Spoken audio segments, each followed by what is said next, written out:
the political, economic, economic, economic development in South Sudan. Brother Madid, if you don't mind, go ahead and review the topic there and check the spelling of the economic so that people can really see what the topic is about. In my opinion, I was really surprised to see Dr. Ajou Nyaba kind of uh, pushing through the socialist uh, approach as the solution to our economic development challenges.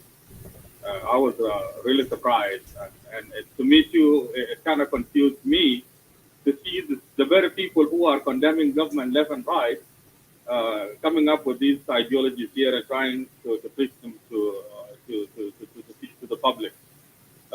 We have a government that we are blaming left and right for failing to deliver. And now this is the same concept. Uh, People like Uncle Peter Nyaba want to let us believe that they will actually turn table around, will make our country become a better nation. Uh, and to those of you who may not what is meant by the socialism itself is the idea that the government should be in charge of everything in the country, including the business. Government should be in charge of business. Government should be in charge of everything that we really need as people, such as they do it in Cuba or in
deliver on that.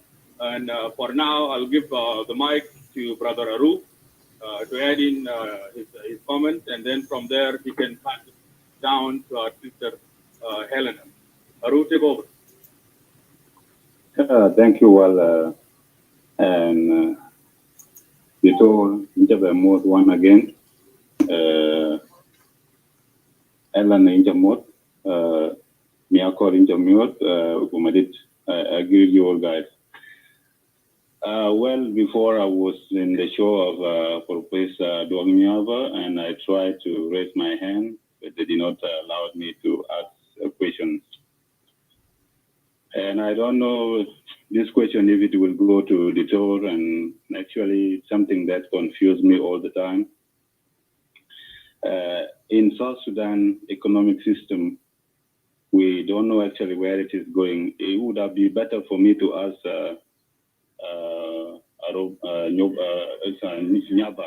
Dwag Nyaba to answer me. Is either are we using which system? Marketing economic system, or are we using mixed economic system, or are we using a command economic system? Why? Because you can see sometimes owners are just increasing their own goods according to their just the way that they decide to run their business. As if we are not independent country. if there is no government. And this always confused me, and the people of South Sudan are suffering in the hand of foreigners and in the hand of business people. I really don't know if this question will be relevant, but it could have been good if I ask Dr. Thank you.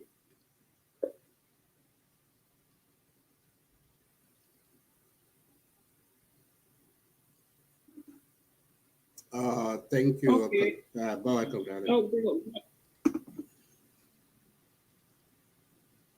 Go ahead, Malik. Yeah. Go ahead. Yeah.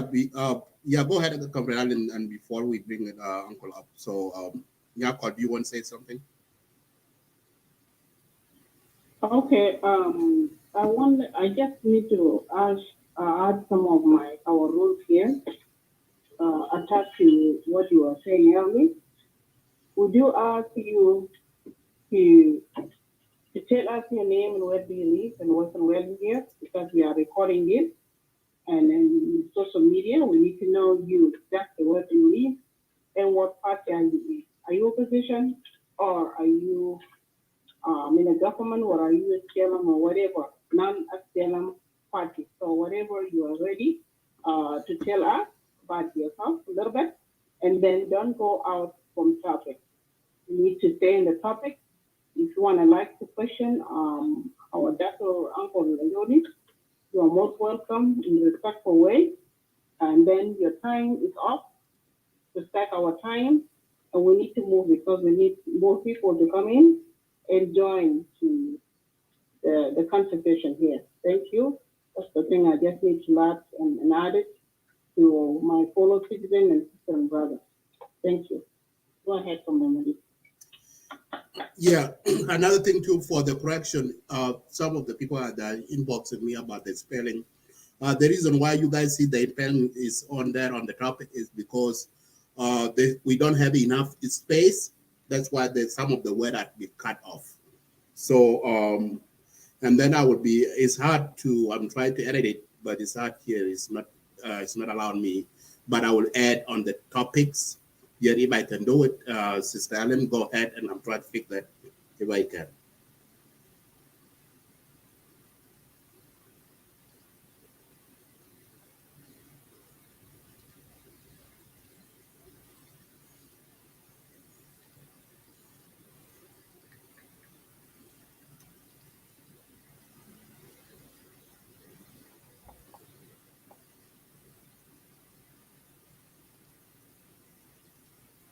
Alan, can you hear me? Everybody can hear me? Well, can you hear me? Okay. Yeah, I bring Uncle back now. So you can go ahead, give Uncle brother Michael, give him like 2 minutes to add something, or you want to say something, and then I think we'll move on right away to the just give him a chance to go ahead if he'll add something before we question the question, because we don't have any question over here. So the floor is going to be seen after and see who is coming. So the rules is like this, I'll ask you guys. We don't want to make it too crowded. We will bring 2 people, 3 people. After that, we will let them go down and bring another story. Thank you.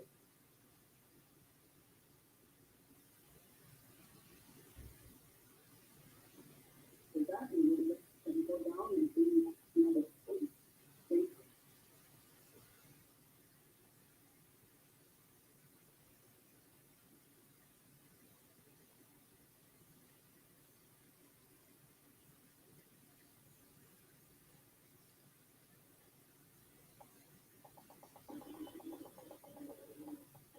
Okay, Uncle, take over. Yes. Yeah, do Robert and mute. You need to drop down every time when you just put on mute. Make sure do Robert move. Okay. Thank you. Go ahead. What do I do now? Yeah, yes. Comrade Allen is a time to give Uncle Aldo a chance to go ahead with the topic discussed. Before we do that, Nyako, are you there? Can you hear me?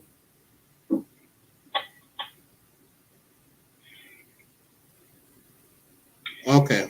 So, Comrade Allen, yeah, we can give a microphone back to Uncle Aldo Ajou to go ahead with the topic.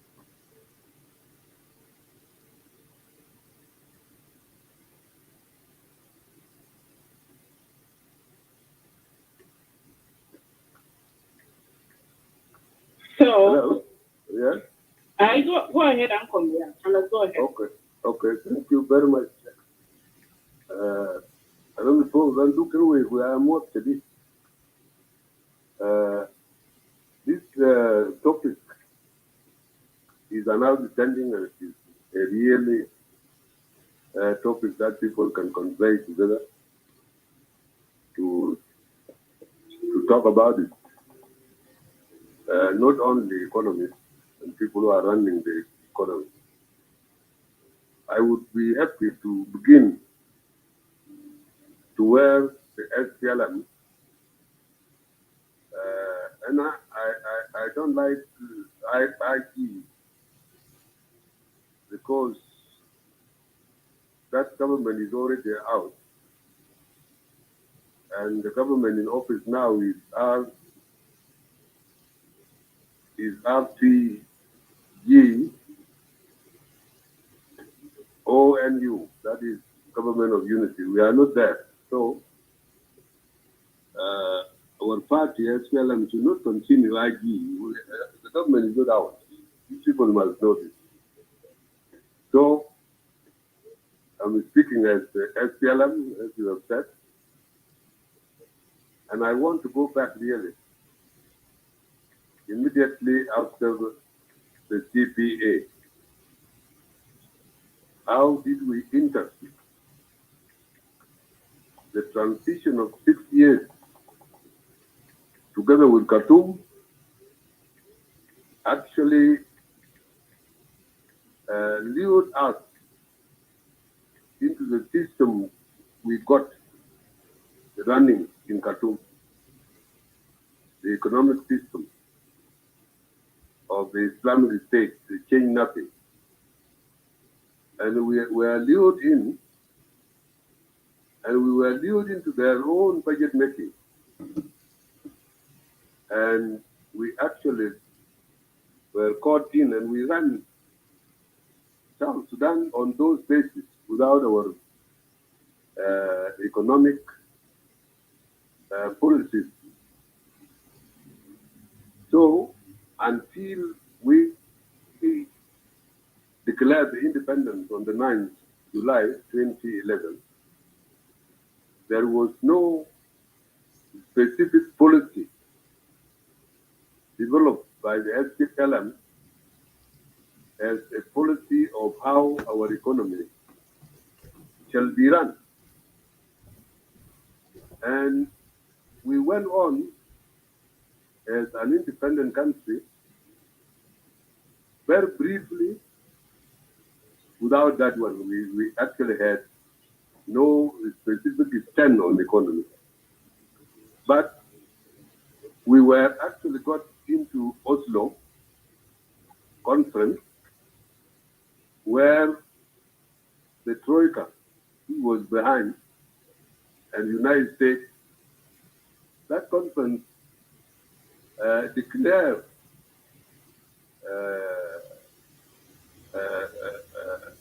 an alleged donation for South Sudan to set up infrastructure,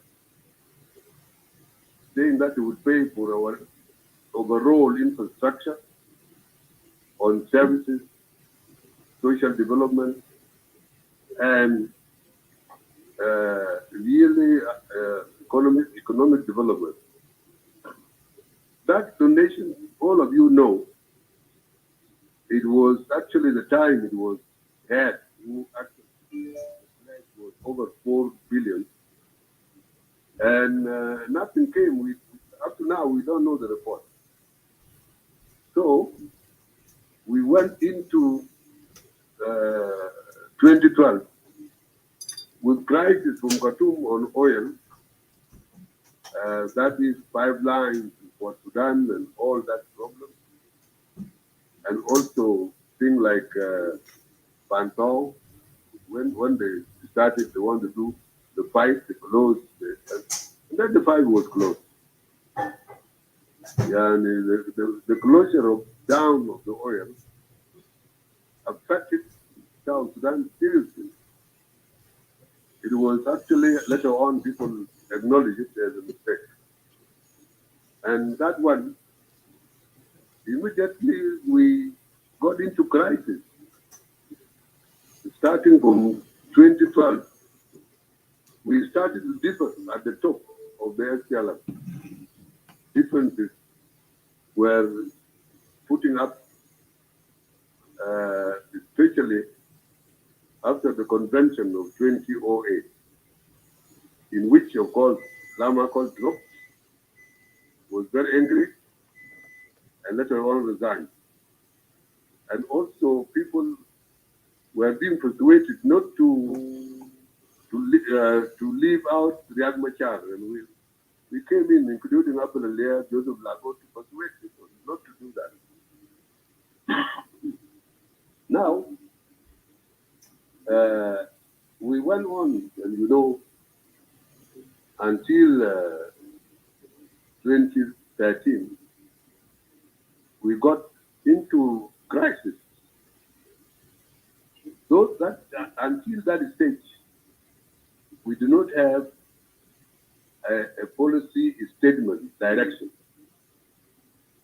whether we are actually capitalist country or a socialist economy or a mixed economy. Nothing. Our people actually drove everything, even rehabilitation of projects that were operating. Those were operating. They were just left. Wow has got a brewery, has got canning factory, and also Tone has got the what do you call it? And I will buy scheme, Malut, Mangala, and all these untouched. Nobody talk about them of rehabilitation. And so we went to war completely void of economic policy or direction. What we are actually, our economy not known. And as things stand now, we are not anywhere saying anything with direction. The first 6 years, our money was consumed by that interim period together with Khartoum. And Khartoum continue chasing 50-50, all that. I think clearly this is what we should visit and try to trace it. What did we do?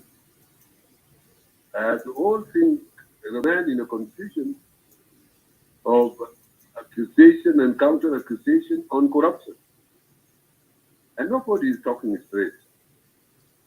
Now, quickly, even the politicians set up the bank without clear knowledge what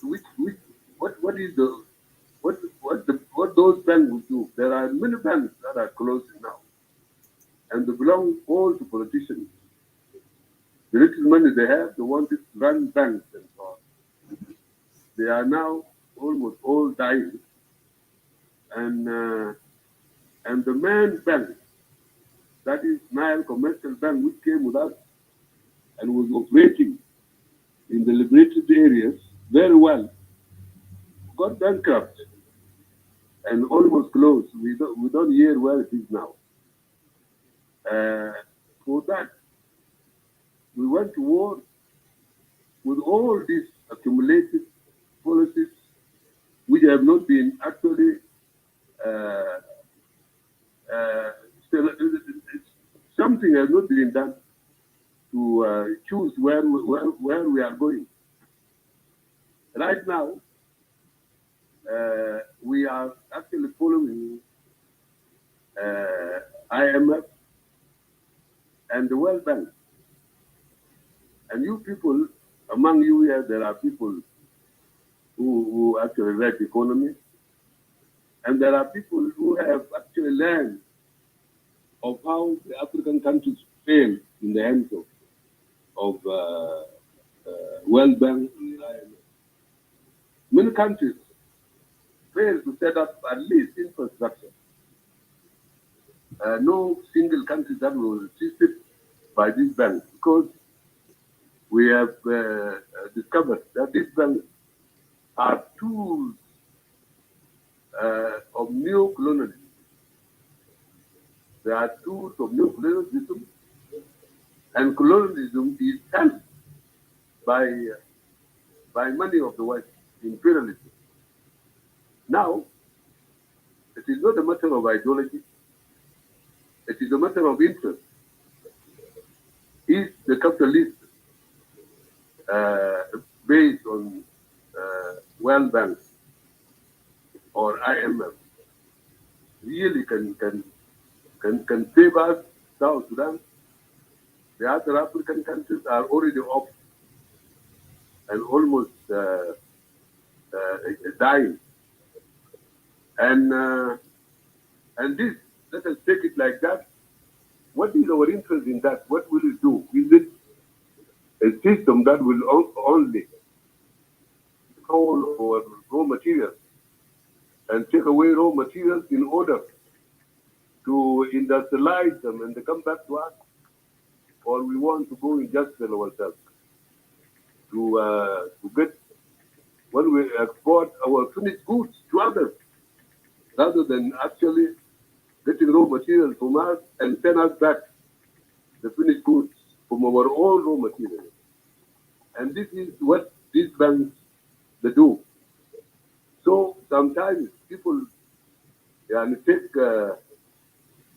economy on the basis of communism and capitalism. But there is a third position. The third position is with us is mixed economy. People like Nkrumah call it non-alignment, not aligned to capitalism or communism.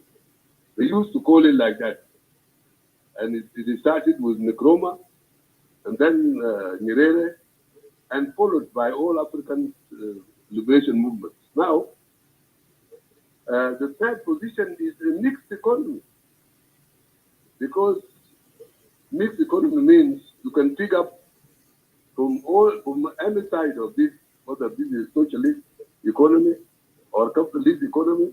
You pick up what will interest you and what can help your people. Because what is it after all? It is how you get out of all this position of the two main rivalry, capitalism and communism, which are already established, and they are rivals in a way up to now. And if we pick up the third, it will be our choice and the interest of our country. If we want to actually go industrial, there are people out there based on our own laid down rules and laws and constitution. They can actually be in our country as capitalists. And also some areas of what to do with people. For example, cooperatives for our people, just for the feeding, for keeping children and all this. This one, we have not talked about it.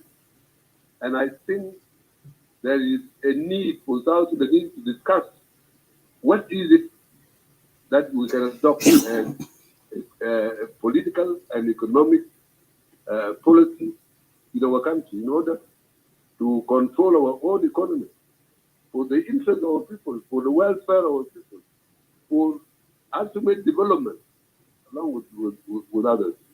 And for me, this is what I see. What I see, the government up to now has no that policy. They have come back, they went to war, came back, everything, a lot of things destroyed. Even people are refugees and displaced inside. People are starving to death. There is a lot of hunger and poverty has actually got us below the poverty line, below the poverty line. We are not any longer have anything to do. The goods that are flowing into the country are not officially exported. They are brought in by individuals by their own money. And you can see how the dollar is replacing the SSP, the SSP. It is almost liberating because in the hands of all the people selling by hand, all in the street, is dollar. And our bank has joined them, saying that they wanted to defeat inflation, and that is not the way. I'm not economist, but this is not the way how you defeat inflation. Inflation is that you need to support our pound. By supporting our pound, you have to produce. By supporting our pound, you have to go industrial. And then our pound will be strong because it domestically has got all the requirements of the living of the people. And to streamline the importation. The things we want are to be exported, and we know where to export these things and how much it will be, and they are supervised. These things are not there. Now, you can see our people are more tilted to blame that so and the system so and so, when we have not set to ourselves the system. The system in hand, something we have set for anybody coming to invest in South Sudan, knows very well he is coming to invest and aware of our laws, our constitution, regulations, and how the money of such a person will go back and all this. This is a kind of agreement which can be done by a foreign investor. Now, not only the whole thing is being vetted, and what invaded the economy, our economy, just at random. Everybody can come and obtain a license to work as a trader, and you don't know the source of what is coming to the country, especially things like medicine. Now, we have opened up, and you have seen some people shuttling every day to Khartoum to want to solve the problem of Khartoum. And they are being followed by people with big bags of money in dollars, people running away from Khartoum, and they are setting up here without anything. And there's no regulation. So, in a nutshell, we have more to say about our economy. What is it that our economy will be? And what will be our actual international identity in our own economy? Because people are knowing what they produce and what they make. You have to have this trademark. And you cannot allow yourself to be invaded like that. Now, who are in the market? You cannot know who are they. I am saying this because some of us talk at random and they would like to blame when they don't refer to really ultimate policy.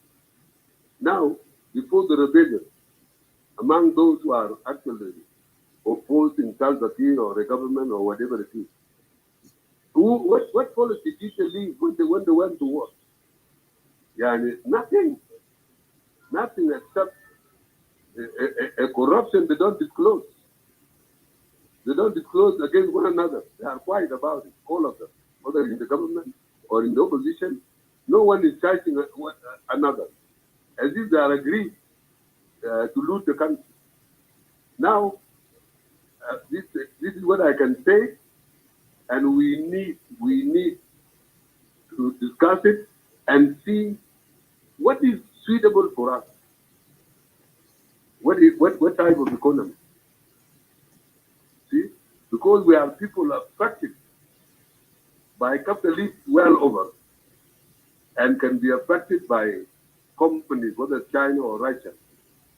We need to get a middle way for our own. We don't dismiss that in our country, a mixed economy can be inclusive.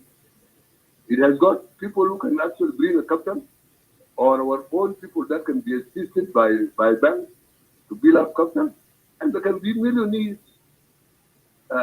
while the citizens in the basis of services, they get themselves a kind of socialist economy for the benefit of our people. We are not going to declare ourselves communists, but we go for democracy and the rule of law, and also يعني prevent مثلا فوضى بالقانون يعني, because democracy is not just anarchy. It's not anarchy. It is not actually insult.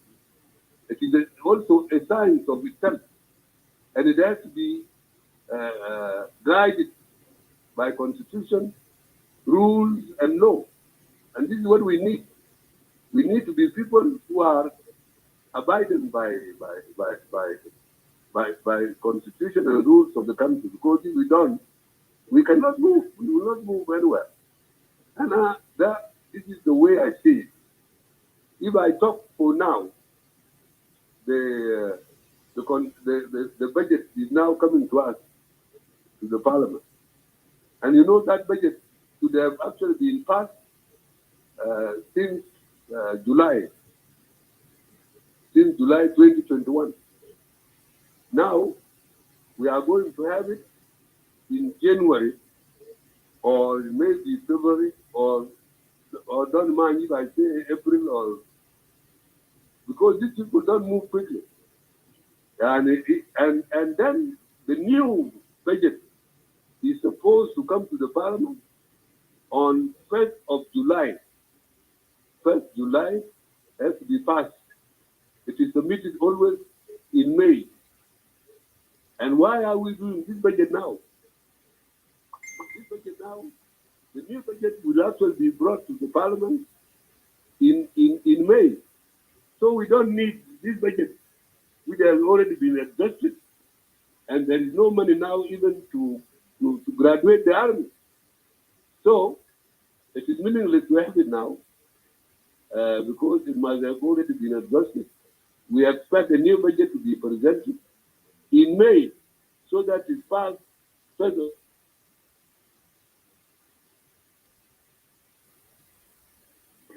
Now, this is what I can say of our status now. And you know where we are now, this agreement needs a lot of money. And we are people like boycotting. There is no assistance from the UN that is talking peace about with us. There is nothing coming from Africa, AU. And we are alone.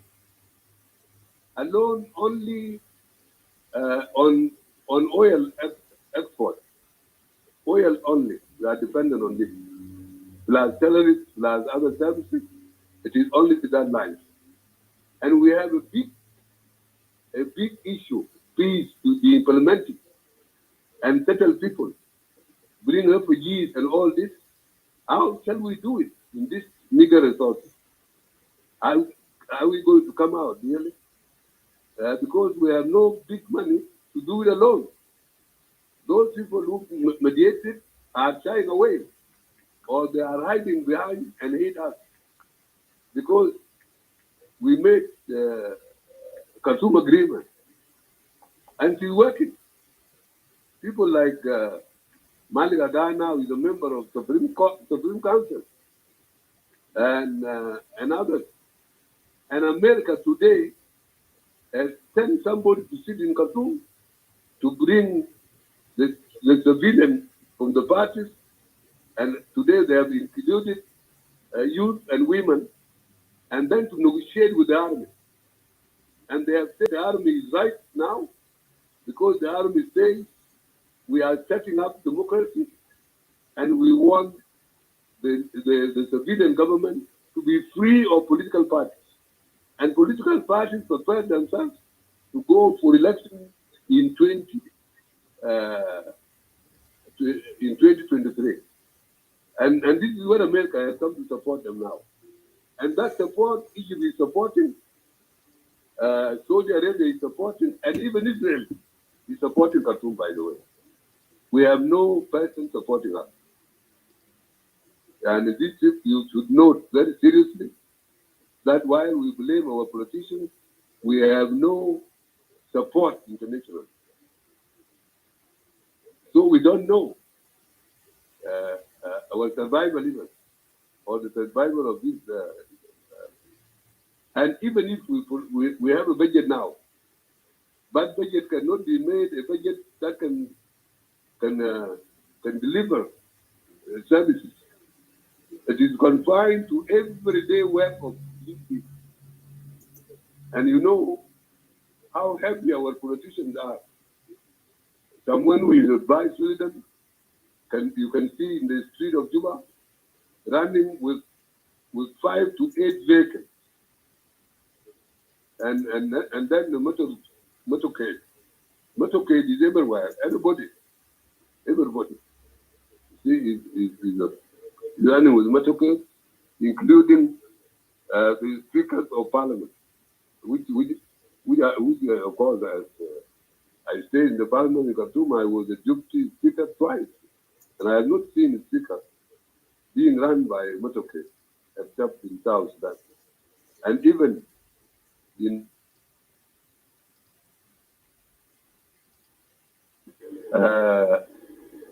I did not see the vice president of the Navy.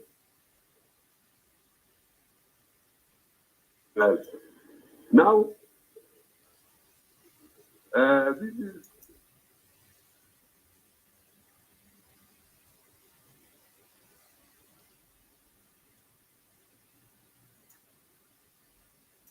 the sharing I can so far, and I think the trail I have followed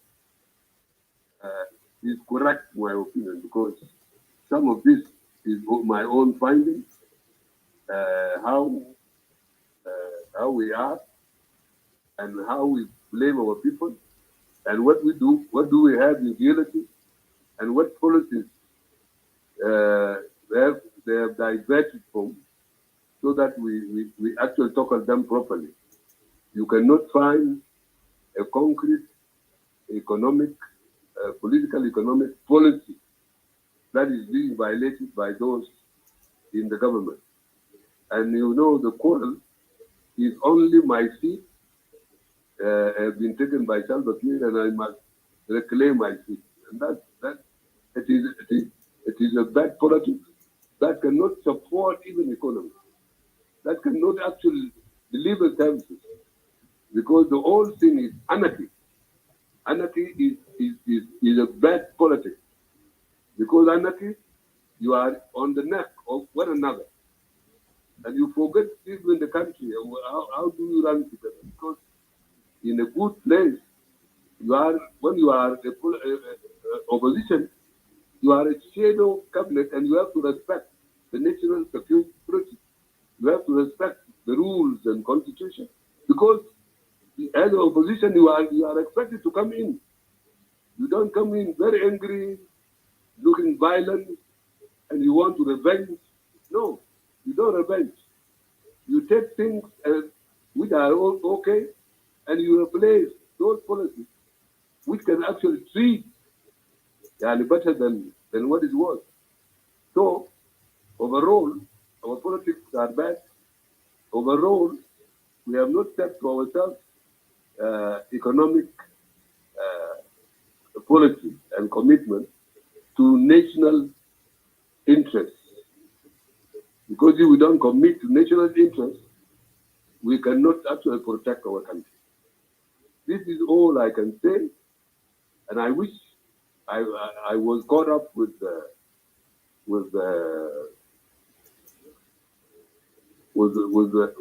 Peter Addo, because if we take communism as it is, or capitalism, we will not serve our own people. We have to go Africans, and the Africans, we fight the new colonialism. And we fight the tools that are promoting new colonialism. Because what is it? A new colonialism is the government we run on behalf of United States or behalf of Europe or behalf of China or Russia. That is sometimes a puppet government. You are not free here. You determine your own. So it is a situation of all of us. Let us share and let us come to advocate one thing. A thing we missed in the national dialogue is what we were actually tilted to constitution. We did not even ask what system of economic system that will apply to us. You will become democratic. Do we take from the West to be dictated on, or do we actually identify and become our own? So far, this is where I am, and I told you before that I'm not economist, but these are things felt by people every day on social, political, and economic. There are always issues that actually cross into life of people. Shukran. That's what I can say. Thank you so much, Uncle Dr. Aldo. Yes, you have explained it clearly to all of us, and I think we are beginning to grasp the basic understanding of this political economic development and in your perspective. I also have a question for you, and I know others will. In 2015, December 15, our currency was devalued by nearly 4%, as recommended by the IMF. Yeah. And that actually made the exchange rate jump from $1 for $2 for 2.96 or pounds. Yeah. To $1 for 18. Right. And it disrupted our economic situation really bad. Correct. Which tell us that that exchange rate was actually made by man. It was a man-made thing. It was recommended by the IMF, and we did it. If man can make it, why can't man reverse it now? Yeah. And take us back to where $1 would be equal to £3 at least. Because I believe that if our currency is strong, then we can afford to buy a dollar. And if we have dollars in our hand, then we can buy equipment, such as agricultural equipment and industrial equipment, so that we can now have factories in our country. But if the man came from somewhere and made our currency weaker, and we accepted it, now how are we going to import the needed industrial equipment so that we can revive the beer factories in Wow, the cotton factories in Anzara, the tannery in Wow as well, and the cooking oil factory in Yerul, and the lotion factory in Mapel and Wulu. Now, if our currency cannot make us afford to buy a dollar, then how are we going to actually even talk of developing of our economy? And this was deliberately done by the IMF. Then where are we now here? Why couldn't what IMF Now, let me answer that one. Yes. When I started, I say IMF and World Bank are tools of nuclear colonialism. And if you have seen a Nigerian recently, people were debating, and I think I sent that one speaking. I got it in the YouTube, and I circulated it. And the Nigerian was saying, look, when we were actually 1-to-1 British pounds, when we began, the IMF came in and said, you actually increase your naira, and they actually got it 32 times, and they killed industries inside Nigeria, and Nigeria is importing, and he said that now we import toothpick, $18 million every year. Toothpick, the thing we can do in Nigeria. But these banks came and always changing our currency and moving it forward all the time. The thing is that they prevent industries to come up in Africa. This is what the fight had. Now, if we actually go back and say without solutions to get back our pound into £3 for $1, we would have done nothing. Nothing unless we go industrial. We go industrial and we actually determine our rate versus dollar. But if we leave dollar to float like that, floating over dollar means imperialism, by the way.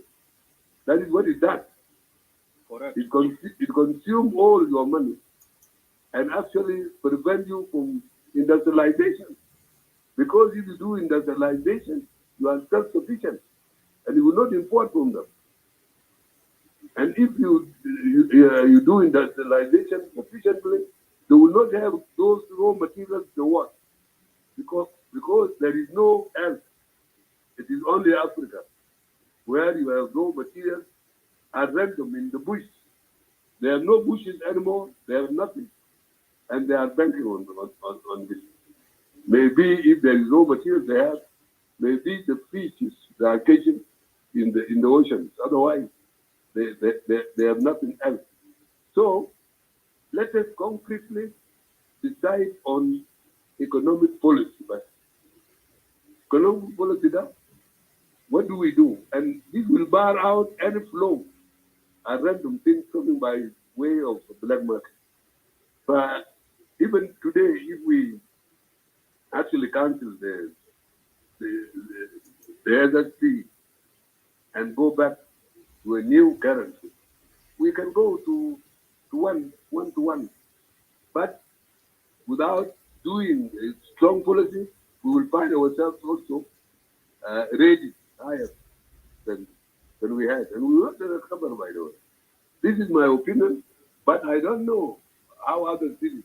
There are people, and examples of people in Africa who avoided that by way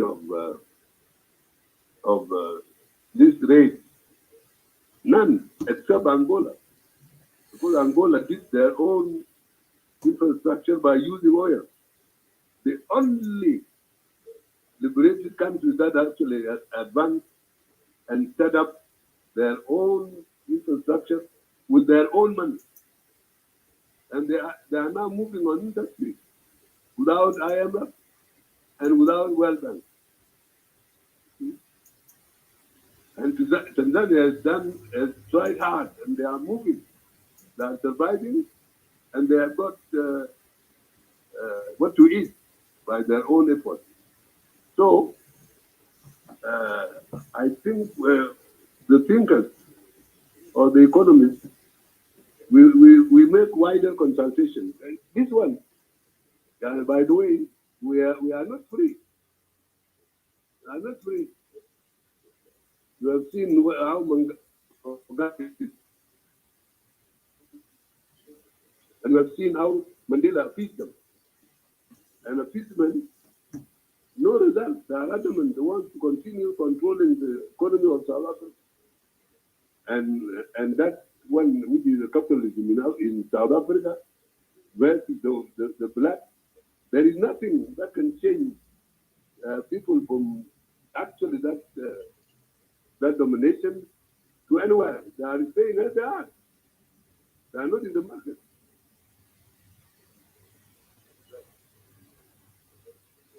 Oh, thank you so much, Dr. Aldo. Yes, I hear you, and I feel you too, and I hope you can understand my frustration with regards to the economic disaster in our country. Would forward the mic to Brother Aru to add a little bit in. If not, Brother Aru, take it from me and give the other chance. First person was Miyakol, and then Brother William. Okay. Can we add one more thing? Okay. Okay, sorry. And now the floor is going to be open to our fellow guests, citizens, and like what we said, just 2 minutes or 3 minutes or 5 minutes, and please, you need to just bring your 2 questions only, not more than 2 questions, because we need to manage for our time here, not to go really maybe 2 months of hours today here to join. But right now, we already have 4 people up here. We will just stay with these 4 people. When we get the time, please guys, we will drop it down and give other people. Please, your 2 questions. If you prepare them, get us 2 questions. Thank you. Thank you, Alana. Thank you, Marit. Well, Nyakol, William Kalman, and Uncle Dr. Aldo Ajou. Thank you so much, Dr. Aldo Ajou, for being with us all the time and interact. Before we really have a challenge in our country as we gain our independence in 2011, and again we renew the conflict in December 2013. We face a lot of challenges. 2016 undermined the development gains. So far, South Sudanese remain caught in a web of fragilities, economic stagnation, and stability. And we reach to 2020, we are expecting that things will change. All South Sudanese, that's what they expect, things will change. From there, economic failed due to conflict and pandemic, coronavirus also involved. And in 2021, we also faced a challenge like climate condition. Let's say the side of Barkadal and the side of Bor was totally affected by climate condition, and this reduced the production of our agriculture into, I can say maybe 20% of public revenues. And also coronavirus also reduced oil sector. More than below, maybe I can assume like 60% or maybe 50%. So the problem is that our leaders are not participating to support the economy. Why? Because you can see there is no implementation of economics, and people are behaving like they don't know the future. They don't know the future of our children. They don't know the future of our nation. If people are buying, like as you mentioned, a lot of B8, and we are going back to war, how do we see our future? So this is a great challenge, and that's why we South Sudanese, we have to unite ourselves. We need to unite ourselves and leave our problem behind. Because if we take our problem ahead of us, will end up like this. How long will we end up like this? We end up in a serious humanitarian crisis all the time. Cumulative effect of the year and the year and the year of the conflict destroy people living. Right now, how many people are being displaced? And people living and they say tribalism, our land are being grabbed, and so many things. And we leave the fighting here is destroying us. So I will not go much because of time. I will allow other people to contribute, and maybe Helena, you can allow them. And thank you so much for being with us and interact and educate us. Thank you so much. Go ahead, Comrade. Thank you, Comrade and and Uncle Aldo Ajou. This is a very wonderful thing that Uncle is always be with among us here, and we are learning. We young generation, we are learning from it so much. So this is a wonderful thing. Yes, to go forward. So we are now opening the floor to the audience who coming up. Here is how we can do it. We allow 3 people at a time. If you are given a chance to ask your question, we will allow you to give you 2 questions. And for that 2 questions, we give you 2 to 3 minutes to put on your 2 questions. Then we drop you down. So after 3 people has their question, and then we will drop you 3 down, and then we'll bring the next 3. So this is how we can arrange it.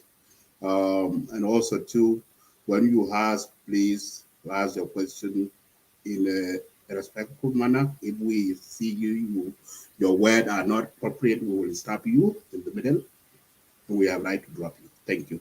So I will yield back the microphone now to Brother Nyakor Mayom.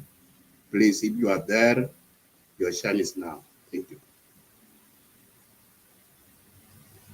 No, I have no question. I just want to thank Dr. Aldo Ajou for always being there for our people and educate our people. And I love the input that he put, and I'm really very pleased. And I want to thank him again for his very good experience about, and always is fighting for the peace and as well as fighting for our country to go forward, not to be diverted. Thank you again, Dr. Aldo Ajou.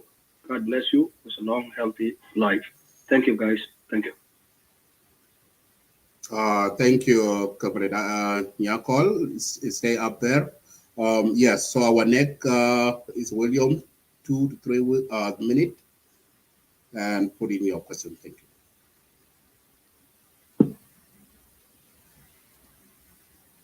Thank you for giving me a chance.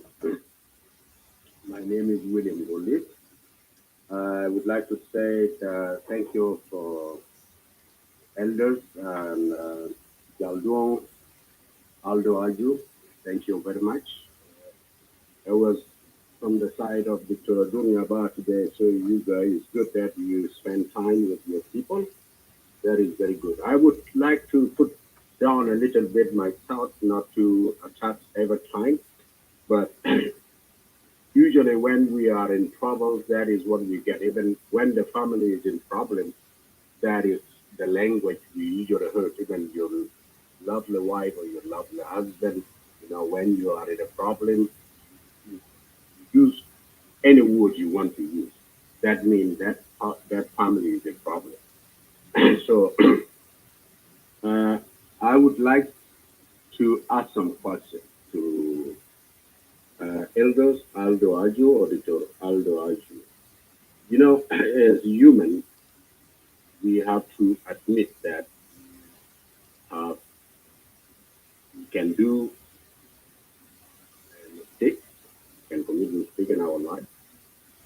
At the same time, we can do good things. So they are both good things and bad things. They happen. Nobody is perfect at all. Otherwise, we will be kidding ourselves. So, Dr. Aldo Ajou, I would like to ask you some questions. What are your political failures and success in your political life? That is my first question. I really like. Let me interject in here, Comrade William. I think you are out of topic. I prefer you, I want you to direct you to the topic. If you can ask the question directly. Okay. Yeah, I'm just okay. If you can answer, you can answer. Is free. The other question is, what is your strength and weakness, and what are you undertaking to improve it? Another thing is, in your opinion, is current peace a good peace for our countries? And what are the reasons for Salva Kiir to delay the implementation of peace? And also, the last question. You know, Uncle Aldo Ajou, I'm sick and tired, maybe you at the same time. When we were young, the Northern Sudanese used to tell us, "Gal Jinubin, no, they're not all of it, they are not ready." Maybe they're calling us, we are not ready, because we are divided along the tribal line. And today, we are seeing this in Southern Sudan. Do you think, Uncle Aldo Ajou, the establishment of tribal councils such as Jain Council, and others can help us to promote national cohesion, or it can create sentiment of tribalism? Thank you very much. Okay. Thank you, William. Yeah, and also to break the room, guys. I understand we South Sudanese sometimes it's hard for us to not follow the guideline. I know that we always not go under the topic that we put it up. So if you have your question, so please be specific on the topic that we are discussing today. It's not about the topic for today. It's not about JCE or any other. So if you can stick to the topic and ask how you hear when Dr. Aldo Ajou explained, then just stick to your point that direct. So instead of bring others. So this is what I want to remind you all. When you're coming up, please stick to the topic. This is not, the topic is not about JCE. Thank you.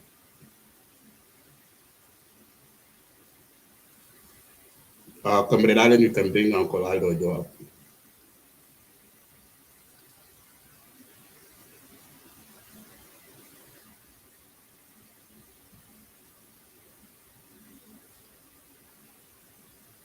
I think you need to bring him up. Yeah.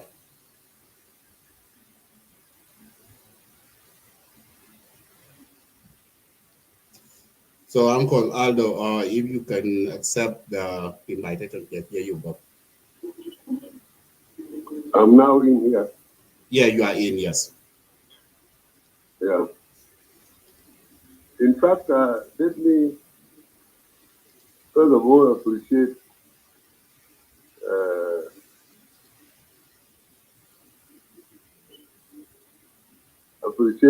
Michael with his words. I thank him very much on that. And then I think I have moved to William. Aru as well. I thank you, Aru, for all that statement. Is very affirmative. And we seem to be together on what is happening with our economy. As for William, I'm not going to answer any question irrelevant to the economy in which we are debating, because the topic now is political economic development in South Sudan. So I don't want to go to a subject which is irrelevant to this. Although I'm capable of proper answer, by the way, because I know what it is. And to ask me about the Sudan we are fighting with, is unreasonable because we are done in the war. And you know how South Sudan was. Until we came back, there was nothing in South Sudan. It was a disaster for all. Now, let me actually get to peace and why it is not moving. And I've seen South Sudanese and giving everything to South Sudan, even if the government has changed and they are in the government, they sit there in the government blaming Salva Kiir. It has become monotonous, and it has actually getting some people to be people with no ideas. Because you know, William, because did I just say you know and I can't find the tower and on the value it and home. William. you can JC and can lock it in. Can about JC. No. Yeah, I think JC to do that the other thing JC in a way. Yeah. So the challenge, so we need not to go there. Yeah, a book repeated that. Now, very personal thing. We will not allow you. In a 1 minute that took achievement now you could drop down. We're gonna be your own problem. It should be hacked because of you're not you can't really get certain. Yes, I know. Follow on the way that I explained it. That's a good thing. So very good. Exactly. That was a good thing. Thank you. Let's go back.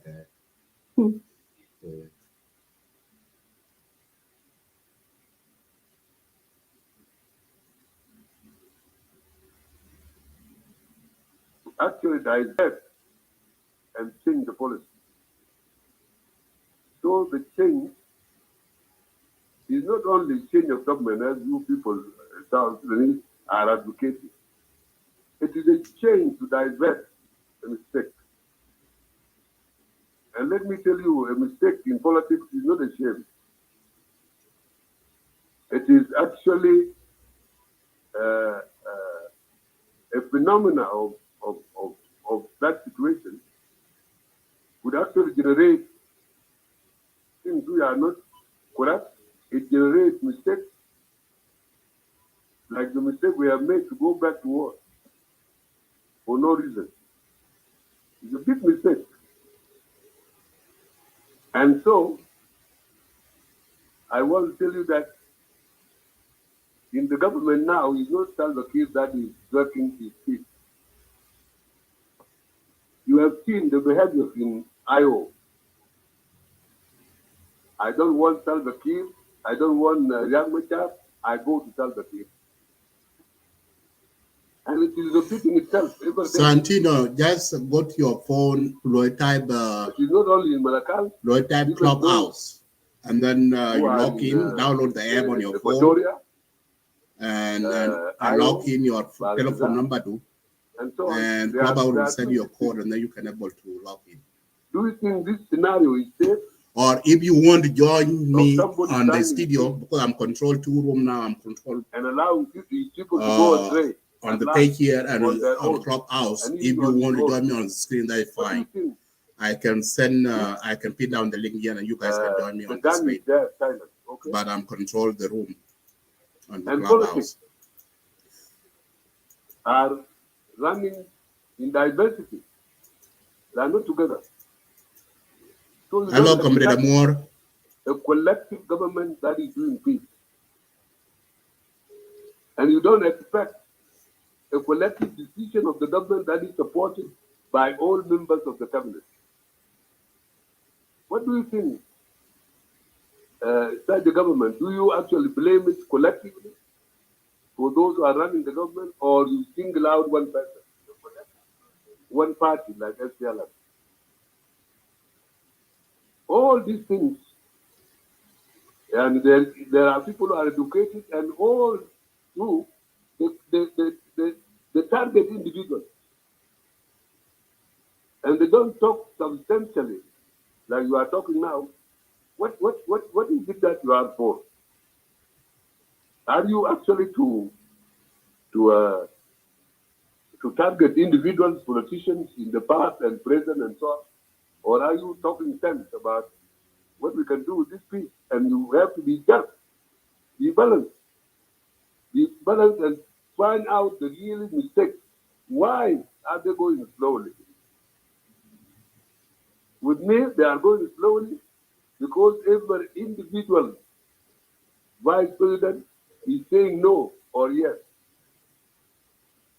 And if you go alone, to go to Jima, an AU man sitting like a prime minister there, here in South Sudan, where people run to complain. Instead of setting up themselves as South Sudanese, working out something for the interest of their country and their people, they are running to a person who is brought here by AU as a joint and evaluation, heading a joint and evaluation commission.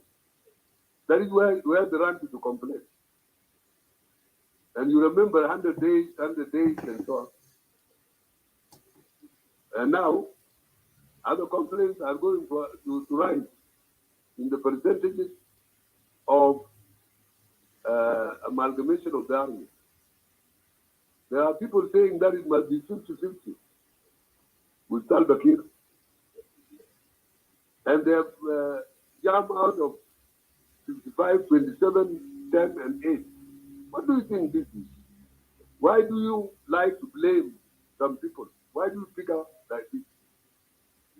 You have in your own area people who are a part of agreement and they have signed it and they are shying away. They are talking ill about the agreement they signed. What do you call them? Sandino Major, check your inbox.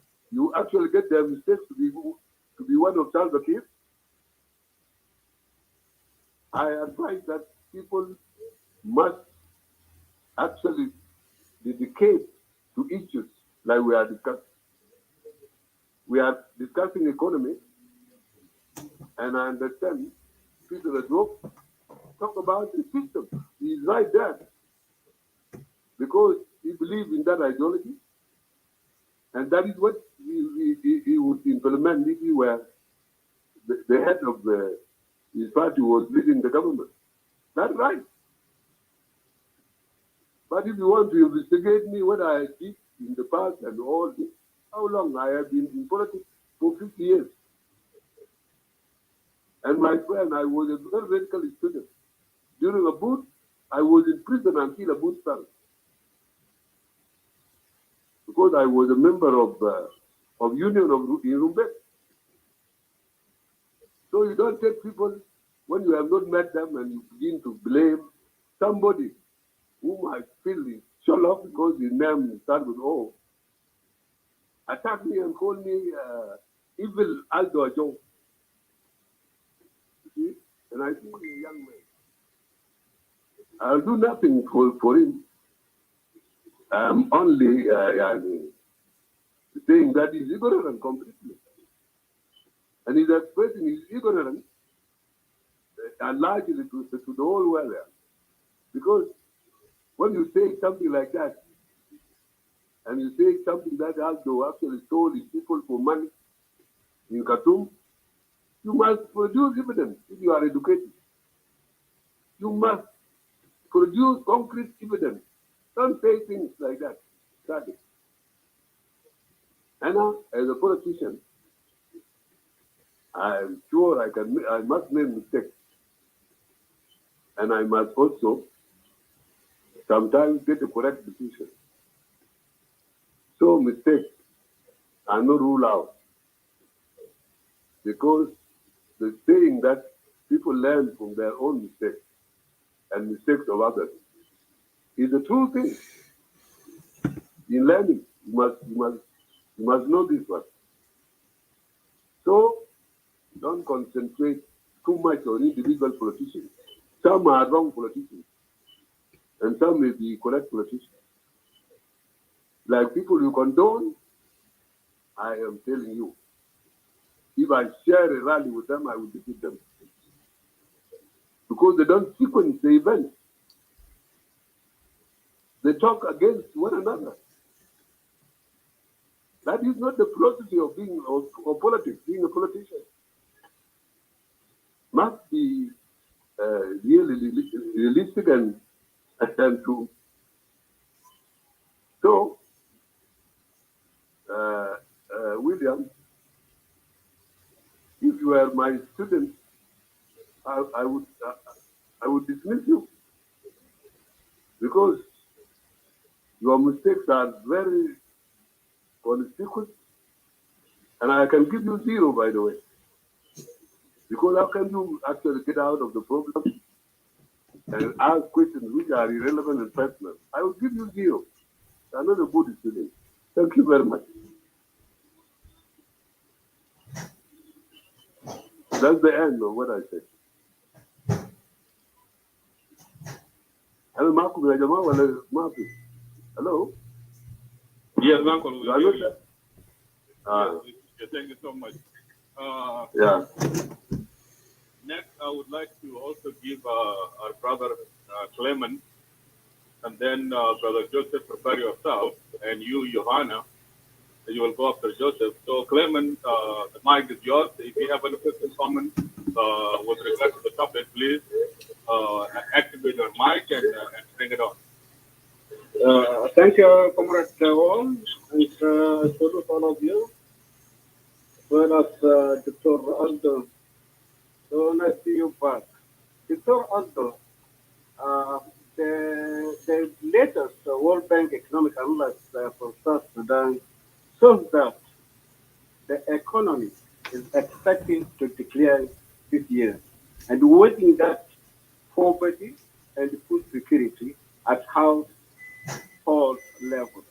So what is the planning? How our government are doing, especially in terms of like agriculture development in the country? Well, there's a lot of support from the World Bank in terms of agriculture investment in our beloved country.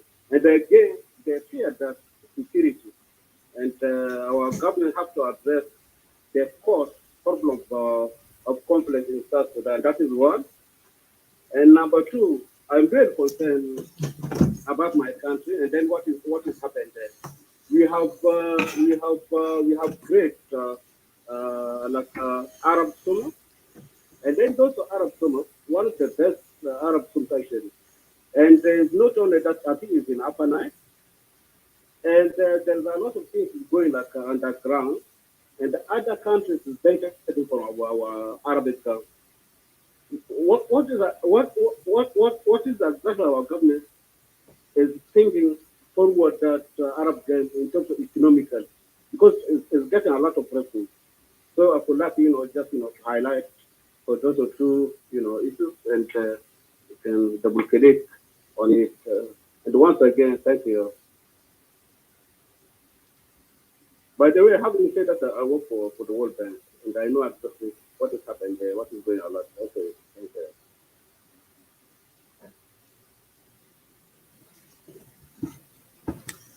thank you. Thank you, Comrade Kalaman. Your questions in. Our next is Joseph. Put in your question, and then Dr. Aldo will answer you too.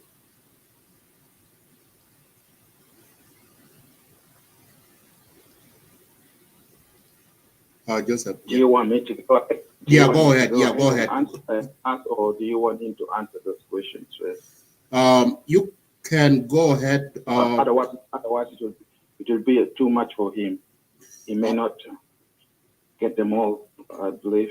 Okay. But okay. So that's a good idea too. Dr. Aldo, can you open your mic and then answer Kalaman?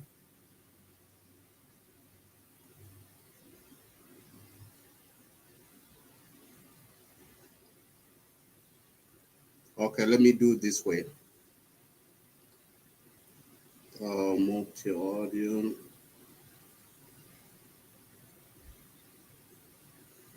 And bring him up.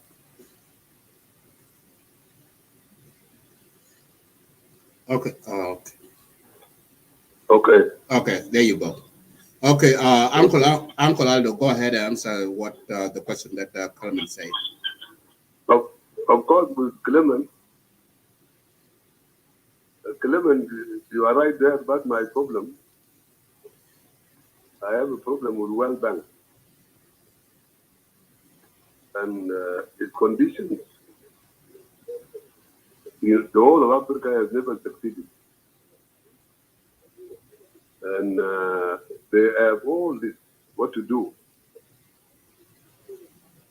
But I have not an example. I think I will go back to you to cite the precedents of success of the World Bank in Africa, because I don't know. For things like Gam Arabic, plus our big resources, even production of sorghum and all this in Upper Nile, and also the oil seeds are in abundance.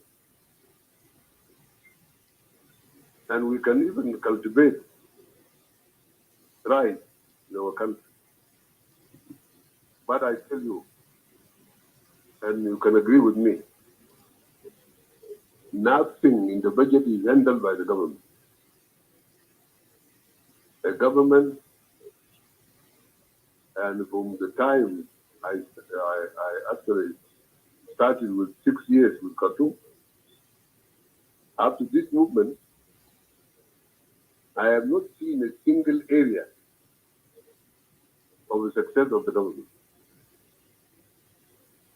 And you know, even contracts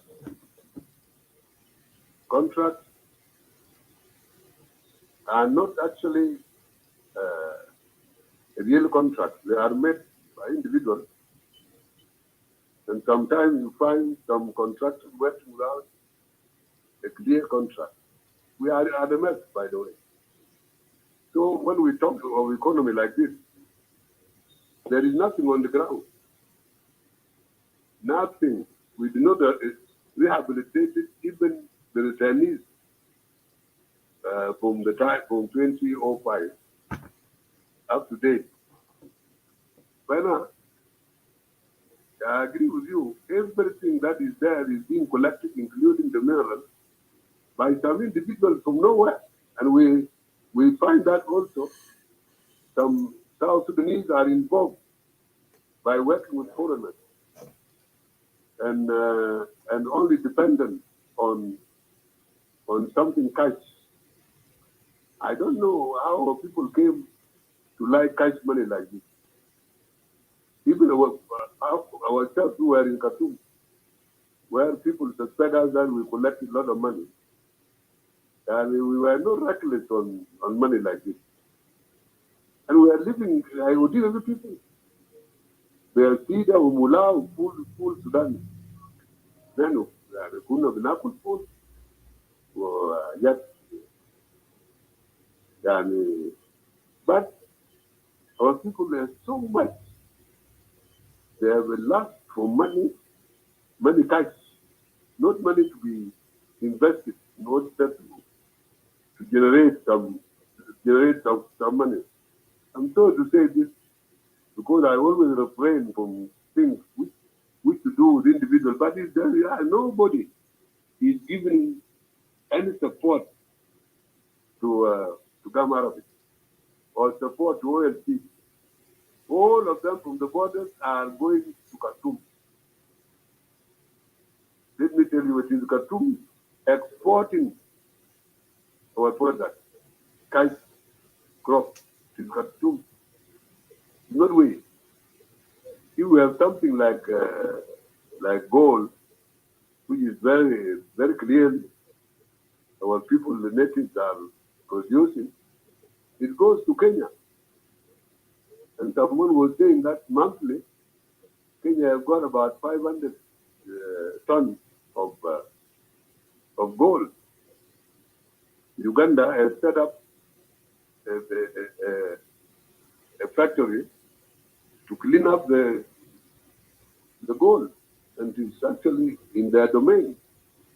So take it from me, and then try to find more. We are doing nothing on economy, but we like cash. Everybody like cash to buy a good house and buy cash to take it away outside. That is all of us, by the way, whether in the opposition or in the government, all of us. We like money. And that's what I want to tell you. For Inter, I advise you only to go deeper on the World Bank. I don't like it.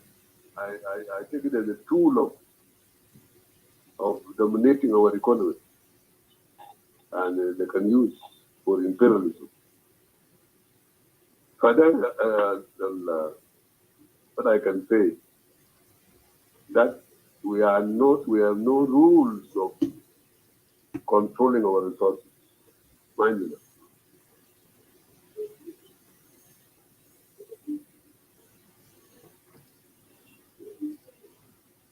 Quiz Kalanda? Are you hearing? Yes, we Yes. are hearing you, Uncle. We are hearing you. Thank you so much for your answer. I have a question from the back channel. There's a gentleman at work, but he wanted to ask you a question. He listened briefly in a presentation by Peter Nyaba and part of this presentation of yours. And his question is this: Uncle Aldo, as an MP, do you have authority to form any motion to look into our economic aspect of things, such as our oil? How much does South Sudan get in oil monthly, gold, and the timber, and other natural raw materials that we have? Is the Parliament aware of anything, or are we all just blind? This is a question from James Ngor. Okay, James. Thank you very much for the question. It is a question even asked by some members of parliament. Because if you get to forestry, you will get correct statistics and the timber being lost. And almost the majority of South Sudanese have acquired machines in order to cut the mahogany and thick, and it is stolen. It is not officially exported. And the same thing with all resources. With the oil, what we produce now is it 300,000, and if you put it together, it gives you a lot of money. The money we think that it is more than Kenya, or even more than Uganda. But how this money is spent is a myth we don't know. But for the members of parliament, a committee specialized can get correct statistics. And you know, it will be worse now that we represent political parties and not people, because a member of parliament is only careful if he wants or she wants to contest again. Nobody will listen. Nobody will listen. It will be ignored. And that's when Peter knows it. I think Lama Call knows it also very well. Lam can speak, and I think he's following all this. And all of them, always their answer is that I know when we talk to them. And some of our people, liberators, they know everything. When you come with something, you will be told that we know. And whether we know is all of them, or we know applies to an individual that is telling you, I know. That is how things are. I cannot give you anything now, and the parliament is not going to do anything like what you are saying. You will be bogged down on how to deal with peace. And this peace, if it goes back to war, I don't think majority of members will not support war. And this is the trend now. They are working very hard, and it is where the members of parliament will come out strong. It may be that the government now belongs to political parties. Things may be different with this parliament rather than the first one. The one which was actually dominated 93% by the SPLM, the rest were affiliated to SPLM. And that one, whatever has happened all that time, before and after the war, these are the same people who have gone back now.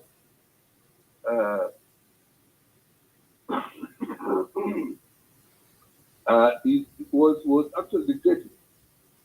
There was nothing free by all of them. Maybe now, with the political parties, we demand that the attitude can change if we accept liberties and freedoms, democracy and the rule of law. Things can change. You have no precedent in authoritarian system that people in the parliament are actually clearly open. You get that in liberal democracy, where people are open. And of now, in Kenya, at least there is opening. And also in South Africa. But the rest of Africans have guided democracy and they deserve that. فهنا يعني let us actually concentrate on peace. If the way is open for you, so that there is a free movement, there is free speech, there is expression, and the parties begin to function real, our country will change, because South Sudanese, they like freedom. They don't like to be controlled. Even in our own houses, people who control children tightly and brutally, they don't succeed in South Sudan. We actually born people who are free. Even in our own native administration, you find a single man, simple, challenging the chief. That the chief is the one mistaken. So let us hope that the people now in the government bring our country into liberal democracy, although we can control, not open like Westminster or wherever we are, because we are still backward. How do we control the limit of democracy, not to encroach the national army, the national security, because our people now set up their own security and their own armies, and that becomes anarchy of first class. And people have disowned the national security and national government, national army. But I cannot assure you, what I can only say, I can assure you that there is a distinct position that will come out of this parliament. We are going to follow our party. And if the quarrel, we will be made to quarrel also. And that's what we want to avoid. And we cannot do that one without the entrenched leadership of SPLM and leadership of SPLM-IO. You know that. See? At least that's what I can say. I think more is going to be discussed, and I think it's going to be further relevant that the parliament is also unaware of how much money oil brings in, because we believe that the parliament would have been our eyes and our ears and our mouth, and actually safeguard our nation. But as not be frustrated, because we are beginning anew. We know earlier what happened before we went to war, and what happened now after war, because the money now is going on peace, on open budget. But you should not be frustrated, because we are just beginning. You know that even specialized committee are not set up where I'm speaking to you now. So it is a new parliament with a new design of representation, which will take us 1.5 years or whatever it is. Majok, you can just listening in. On that way. Thank you so much. Majok, you can listening in. So we are controlling the sorry in the Clubhouse. If I don't come to the forum here, the room, I can send it to Elena. Can send it to Elena, and Elena may take it tomorrow. I will get the figures. I'll get.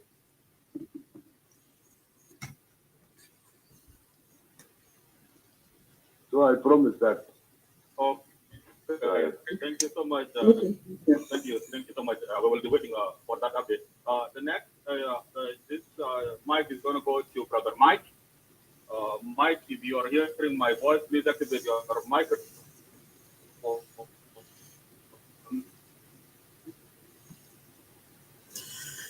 So the sound is what, Majak? Okay, the sound good? Did Joseph get the chance already? Majak, the sound is good, Much?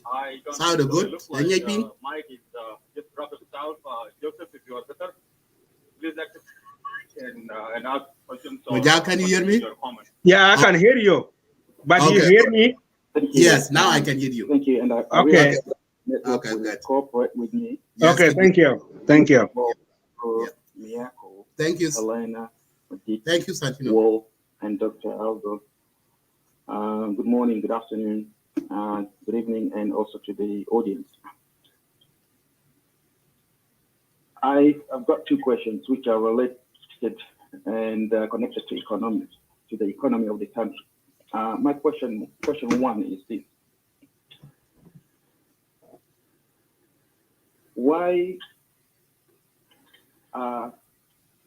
ministers, could one of the moderators maybe mute Dr. Aldo, if you don't mind that?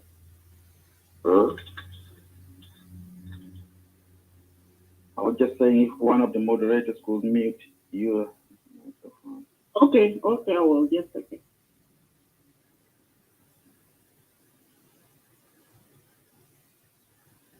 It's actually unmute.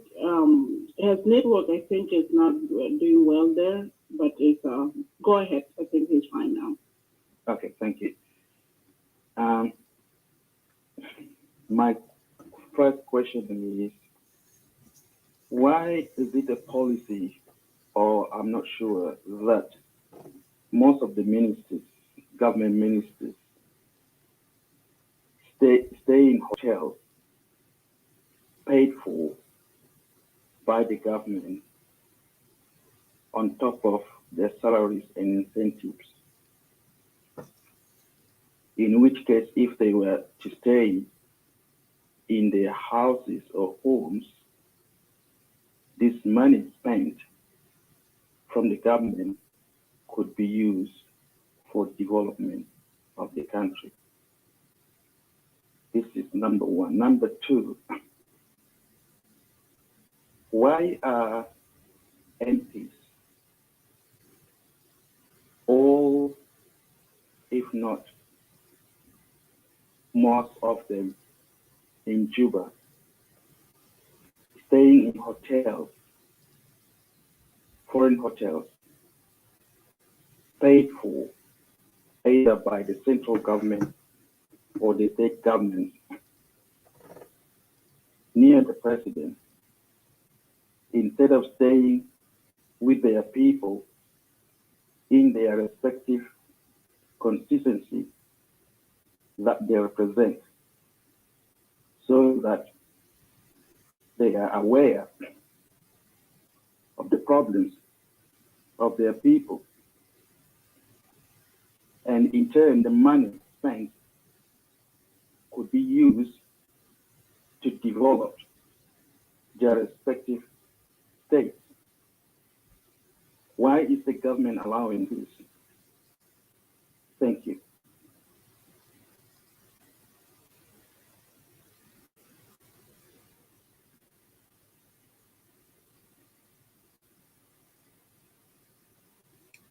Thank you. I think someone can unmute Uncle.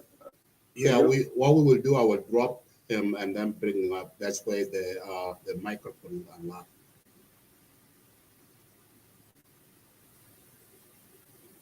Okay, let me see here. Okay. Can I communicate? Yeah, go ahead. Come down. Yeah.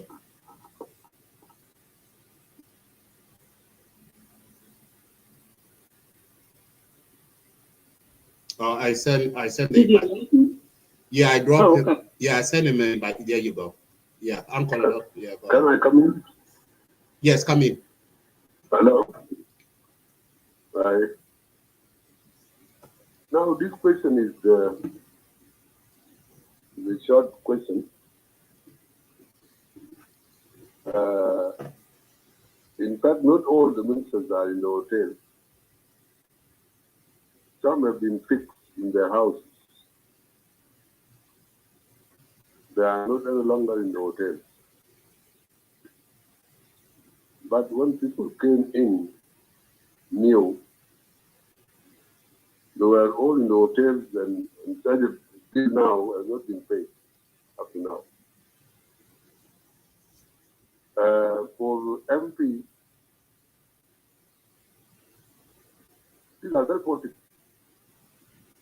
You know, MP salary is 10,000 as a fee. And it has been increased recently by a word from the president, 100%. That makes it 20,000 as a fee. 20,000, you divide 20,000 by 400, which is the rate now, you can have $50. So a member of parliament earns $50 and see how that member can go to constituency. They are really poor. And in the budget of the parliament, there is nothing that can supplement what they have. They are not like supporters of kicking this entity.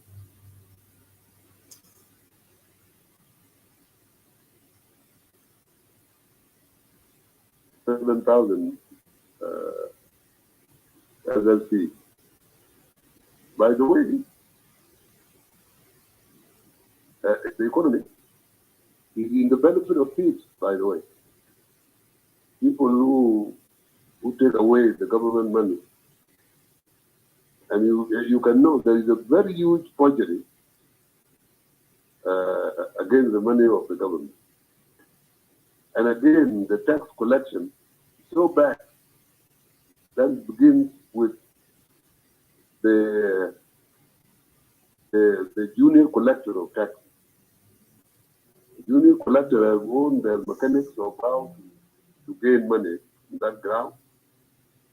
And in the process, when this money reaches the government account or bank account,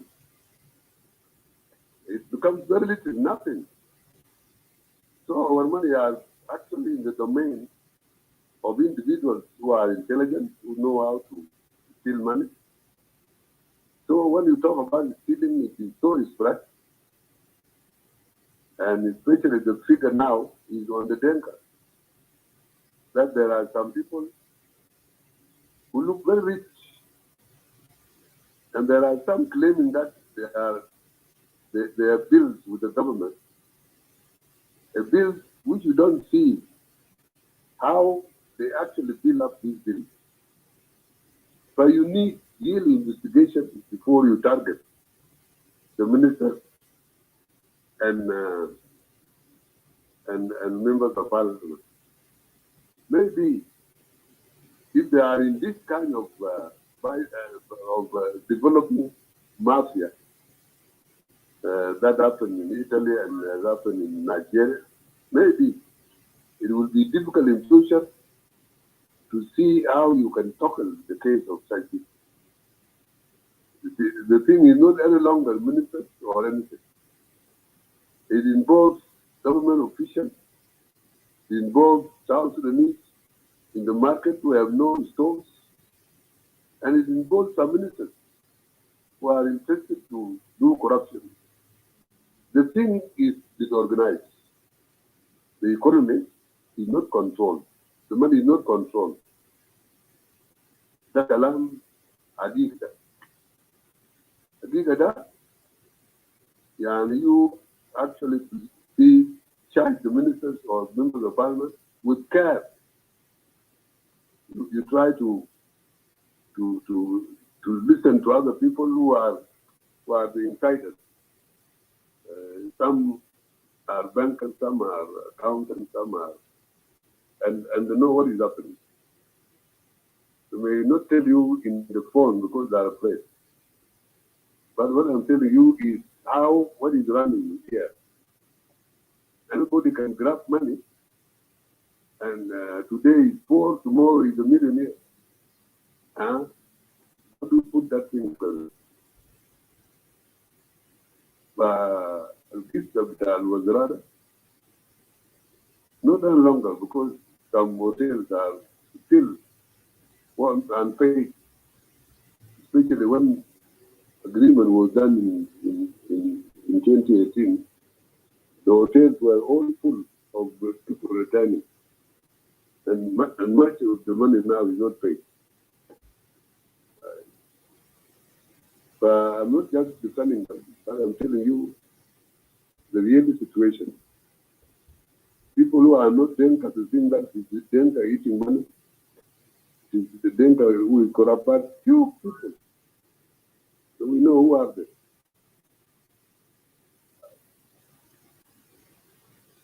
So everybody is coming in Juba, by the way.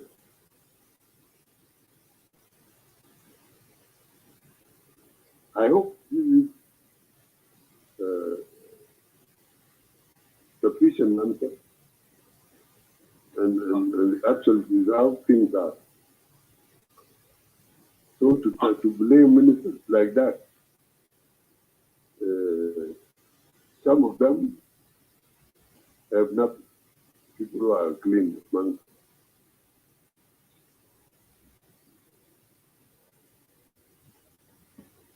Thank you, Dr. Aldo, for the answer. I hope Brother Mike, you are satisfied with the answer he has given you. We're going to hand the mic to Wall. Then after Wall will be you, Daniel. Daniel, prepare your questions. And then our sister, Anna. Brother Wall, if you can hear my voice, mic is yours activated. Join in to add your comments or questions. Okay, sorry, the one, actually the chance is Mike, but he left now. You can go ahead, Wall. Oh, thank you. Thank you, audience. Thank you, Dr. Joe, and the moderators. I appreciate that you've given me this opportunity to me to make a comment. I would especially answer on the topic of political economic development in South Sudan. I quite agree with the views that Dr. Ajou expressed in regard to how individuals have actually benefited on the expenses of the majority of the nation or the rest of the citizens. In fact, as we speak today, those individuals are, some of them are more richer than the state of South Sudan in terms of financial resources. And I know some of the ministers now would go to some business people to beg for fuel in their government car because they do not have the money. Whereas other ministers actually erecting buildings, both in the country and outside of the country, and exercise which the financial income from the work that will support. Literally, the state of South Sudan has been captured. And we've started it on the wrong footing. And this evolved to lower levels, all the way to the top of it. And while we are in this state, there are a number of things. One,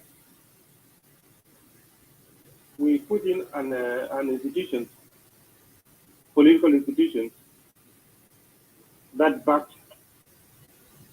the corrupt individuals within the institution that have captured the state. I'll just give examples. Like in 2013, the government of South Sudan and the President Salva Kiir issued a decree to form a committee, crisis management committee, to address the crisis and put huge sum of money to supply food to the army fighting the war, to bought medicines to treat those who have been injured, and on all to manage the crisis altogether. But instead, the businessmen who were contracted under this group brought food, but they were never paid. There are those who never brought anything, but they were paid in full. And in the long run, the government of South Sudan has to go back to the budget that was not budgeted for, which was for something else. We ended up paying for the same contractor. And again, the same corruption went in. Recycling happens in the Ministry of Finance. Give us contracts are signed, paid, released from the system, and repaid again.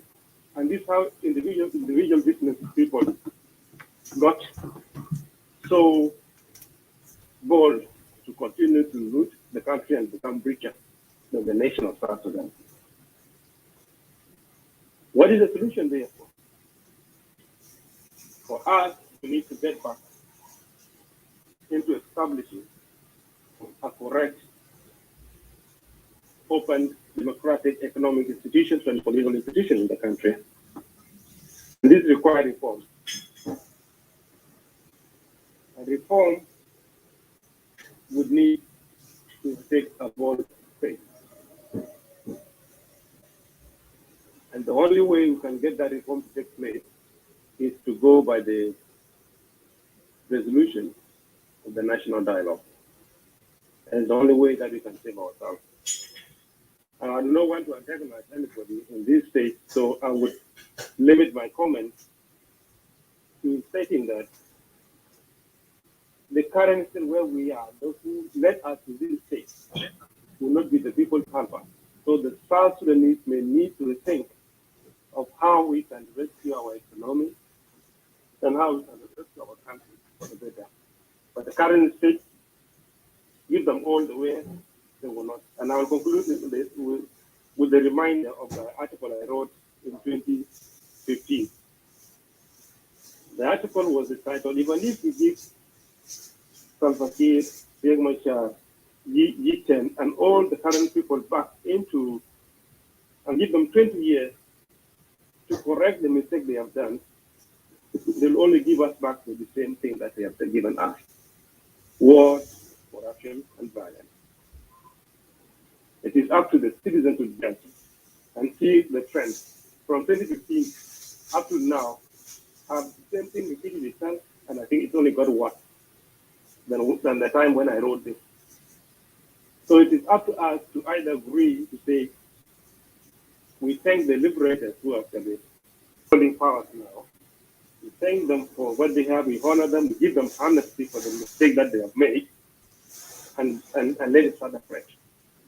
I agree, President Salva Kiir is a hero, the war hero. Riek Machar is also on his own right, the war hero, and all the other ones. But they have reached the limit. And what they are going to bring out is a continued destruction as we are hearing now. So we will say, okay, for the good part that you've done, we are giving you amnesty. And please, stay home and let us reconstruct what you have given us, the independence of Sudan, that you let us to come to it. But to rebuild it and to make it a progressive country, you may not be able to do it, but we can do it. I will stop there. Thank you. Thank you very much, Paul. I've listened to you, and most of things you are saying have happened, and more is still happening. But let us actually get the elements of difficulties that pose themselves now to us. We can make a correction, but a correction by violence for us and the way our society is shall not sustain tranquility. It will actually give us more problems toward losing even our own country. So let us actually, when we speak facts, let us also explore the elements that are. So, Majak, if you can. Go further apart. And so very much is it will be a long speech in Clubhouse. If you can just log out and do something while listening, that's fine. Later on, after it finish, and then we can do analysis. How that sound? Okay. Okay. Thank you. You're welcome. Yeah, do that. Yeah. Okay. Alrighty. You just log out and then just listen in while you doing some errand and then come back. Start sharing the video, guys.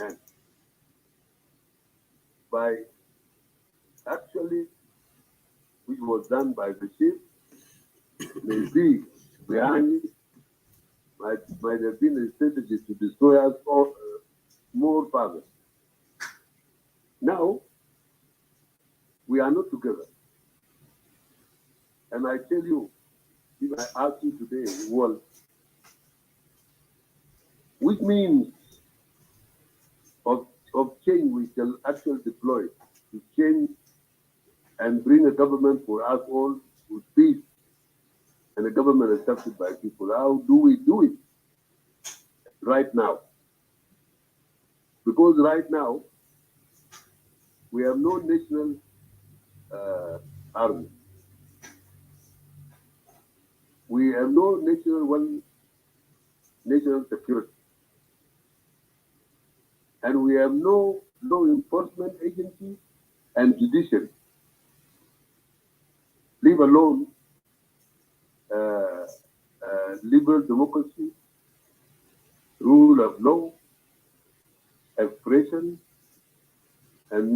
freedom. We have done it badly.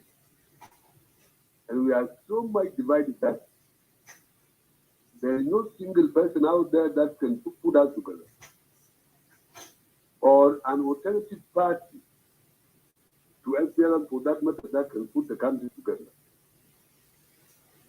We are so scattered in pieces and angry against one another to an extent that we want to force anything. And if we force anything, what everybody has got an army and guns and all this. How do we relate it to our own survival as a country? How do we relate it to our own unity we want so much? How shall we sustain it? Because, you know, when the politicians came up and say the war is between Denka and Nuer, the Denka and Nuer were asking themselves, who fought who? And how did it start? Because our wars in the native land are very, are close to our properties. We have got animals, that is cattle, sheep, and goats, agriculture, and the resource of water and grass for the feeding of our animals. That is the clashes begin from there. And also the question of forced marriages by people who can elope girls, and by force you can find that people can fight. Those things don't happen to us between Nuer and Delta. If they happen in choice, we don't follow one another. It ends there until next dry season. Now, I want to know exactly how do we get out if we force a change we bring a change by force, by punishing Salva Kiir and Riek Machar, and then still sustain unity and sustain the tranquility of the country. How do we go? Right now, the politicians are not centered to the national zone. The nationalism of South Sudanese is winning. It's getting out. It's not the same like we voted 99%. We cannot vote together now 99% if we were to vote today. But Anna, that these things can be appreciated. The way you have explained it, the theft of a country is out of uncontrolled. And that is the reality. Now, with lack of nationalism and lack of leaders that can actually stand up and people accept, yes, somebody's here, is not available. So, my advice and what I want really is to stick on this peace. This peace, if we are naturally really, we can make it good. All of us, including leaders and ourselves. I'm hopeful that we can make it good because it is for our country and for ourselves. Why is it difficult? If we can understand. I agree with you. The national dialogue has produced, it was long time, 4 years. 4 years to come out with one document that actually tell us that we belong to one country, that we can make it, and it's full, it is very rich. But is there anybody looking at it? Right now, Dr. Uriak is against it. And he withdrew his own people from the national dialogue, the only politician that refused the national dialogue. Do you know why? Because it is Kir Mayadi that appointed the national dialogue, and that's something done by Kir. Riek cannot go with it. Now, we want to put ourselves together and take together if we want to say that Salva Kiir goes or Riek Machar, we be clear of alternative. We cannot just be hunting and at the end we come out with good, with bad, by force. The force will not work any longer because as we think, we have no gun under the pillow now in Cuba. Who is that person? There's no single person. All of us in the houses under the pillows are guns, waiting for anything. and I really sometimes I don't sympathize with the opposition because of what? Of nakedness.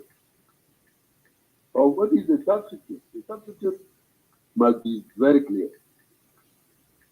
And that is why I say even the young Machar and Salva Kiir continue, provide that they drop their feud and reconcile and come together with people of South Sudan in order to determine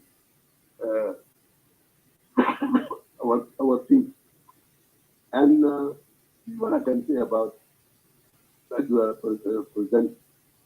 The other day, you want to be angry. You want with me. Simply, you want to call me a bad thing. I'm not a bad thing. And I told you that I have been a representative of a Denka constituency, by the way. I cannot run away from it. And I told you that I was out, not against any community or nationality, but against the politician who targeted the Denka community. I cannot bear that. Whoever do that, I cannot. And especially if the name of the Denka can be brought in front of the UN Security Council. Okay, Comrade Wang and Madrid. That is what brought me there. I think I stopped here. Okay. But I appreciate the way you were presented.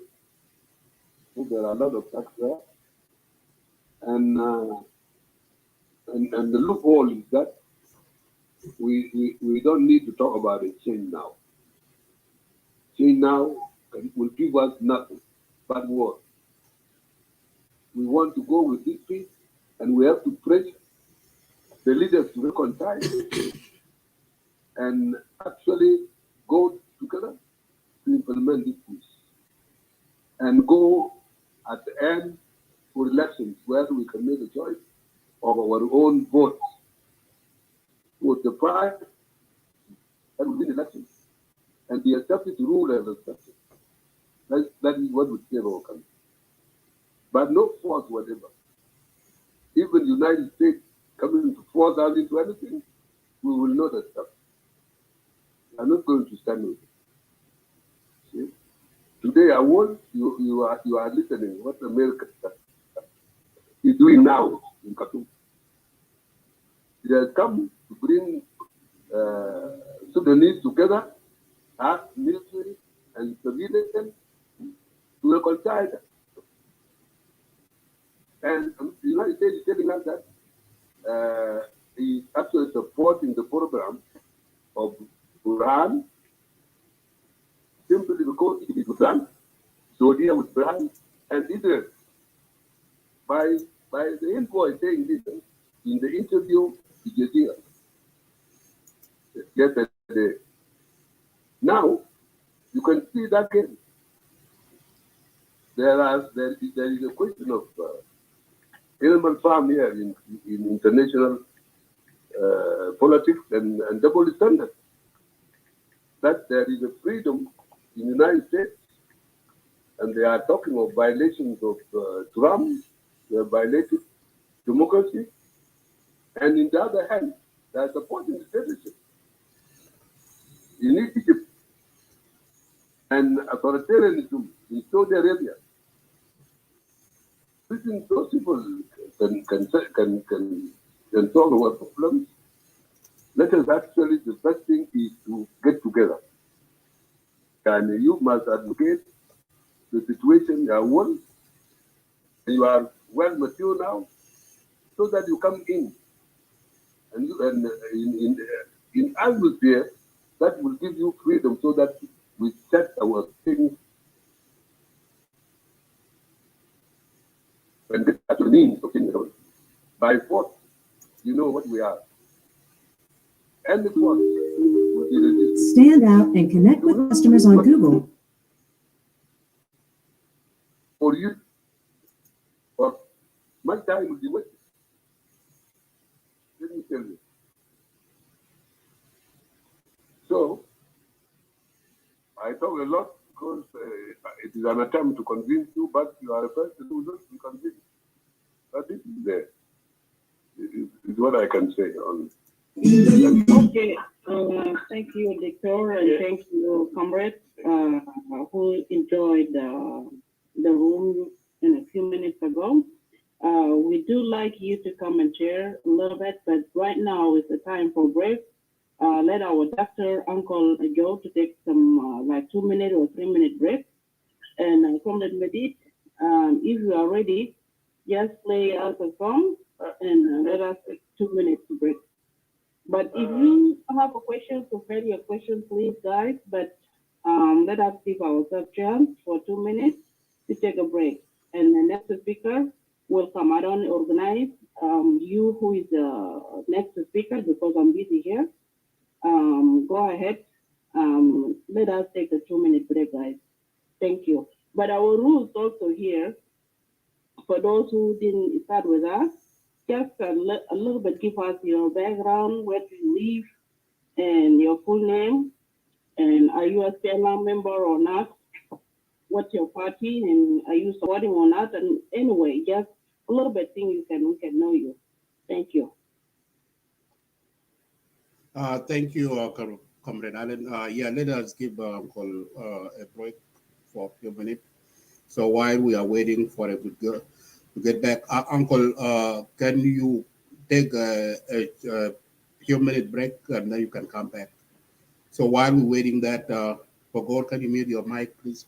We will listen to the music a little bit so that we can give Uncle and the rest of you can take a break to 2 to 5 minutes. Thank you.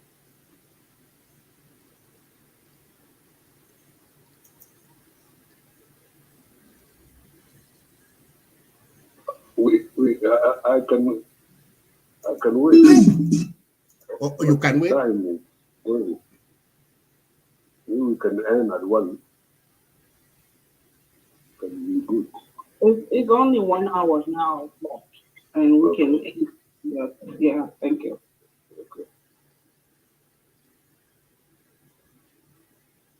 Okay. You can begin. No problem. Okay. So, okay. So you good? So we can go ahead with the question.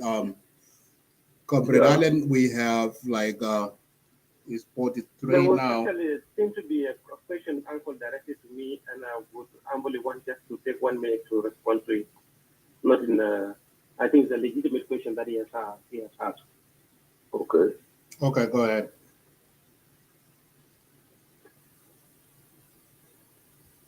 Well, go ahead.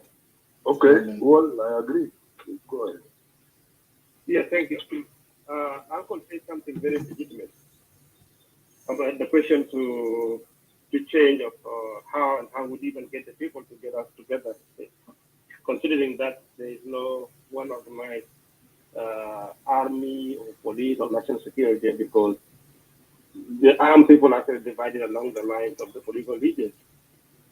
And to say something about violence, I'm one person who detests it. I don't want to get involved in violence whatsoever. The only violence I face is during the SPLA and then SPLA was in a war with the North. But from now on, I'll never do that. But this is how we need to, people of South Sudan, we need to reach a compromise. Yeah. And the compromise would be to find a neutral ground. We know for sure we will not convince ourselves either rally behind Salva Kiir or Riek Machar as a whole. Therefore, we need to come up together in this compromise to dialogue and say, let's have a neutral entity. And this neutral entity will be identified on the basis of technical groups and all the political parties, whether those who are carrying arms and those who are sitting there, to organize themselves for the period of 3 years, while the technical body put together our organized forces, and then we go through elections. If we go election the way we are now, where Akolajo is saying everybody is having his own AK-47 under his pillow, trust me, we are going back to war. Yeah.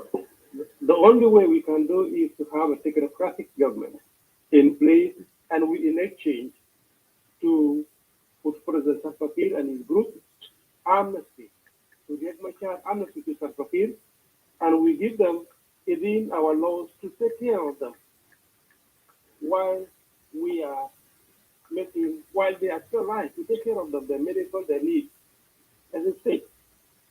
And let's diffuse this situation. It will not be diffused because there's mistrust between the parties and there's bad blood that actually divide us and will continue to divide us further to the tribal line.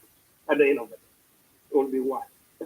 The only solution is this amnesty, that if we give that one, we will be safe as a country. That's our limited there. Thank you. Okay. One, I actually a little bit differ with you because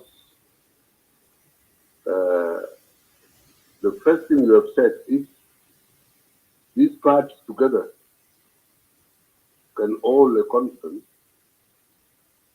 and in order to reconcile, it may be a step in a good direction.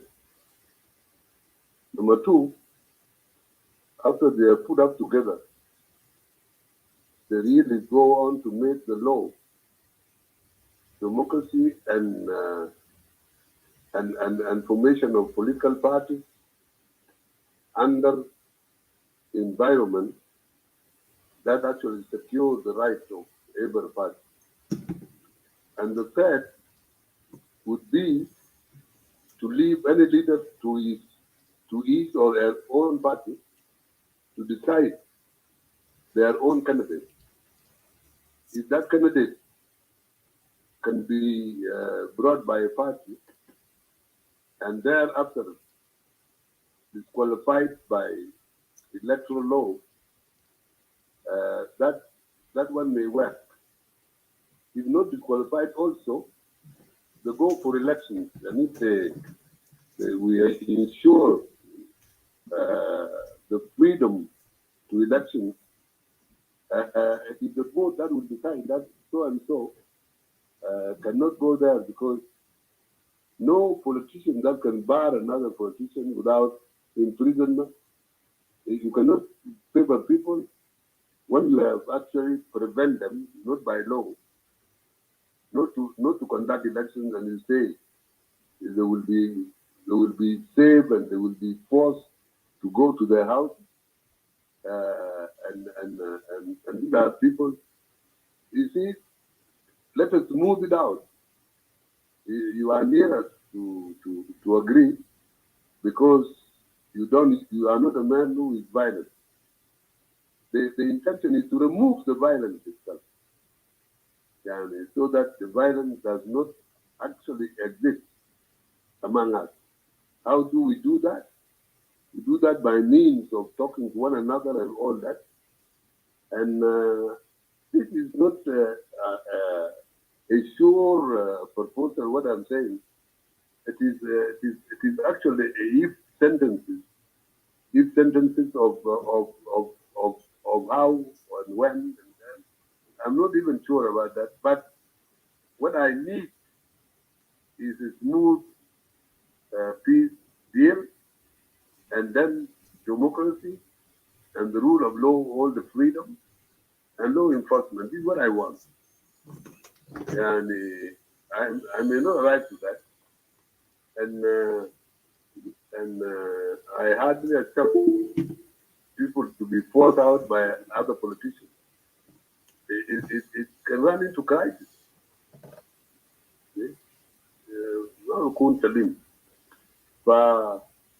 let us continue talking. We may get a ground. And let us actually spread it to so many others.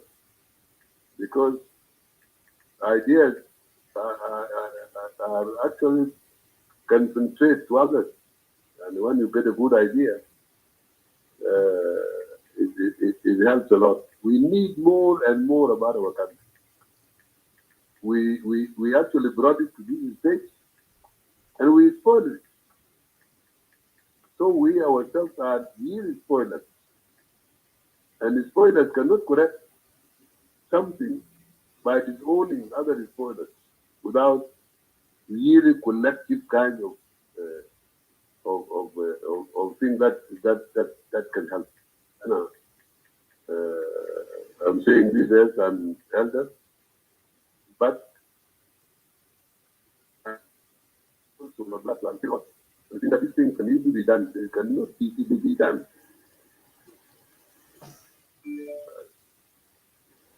But let us continue. Thank you so much.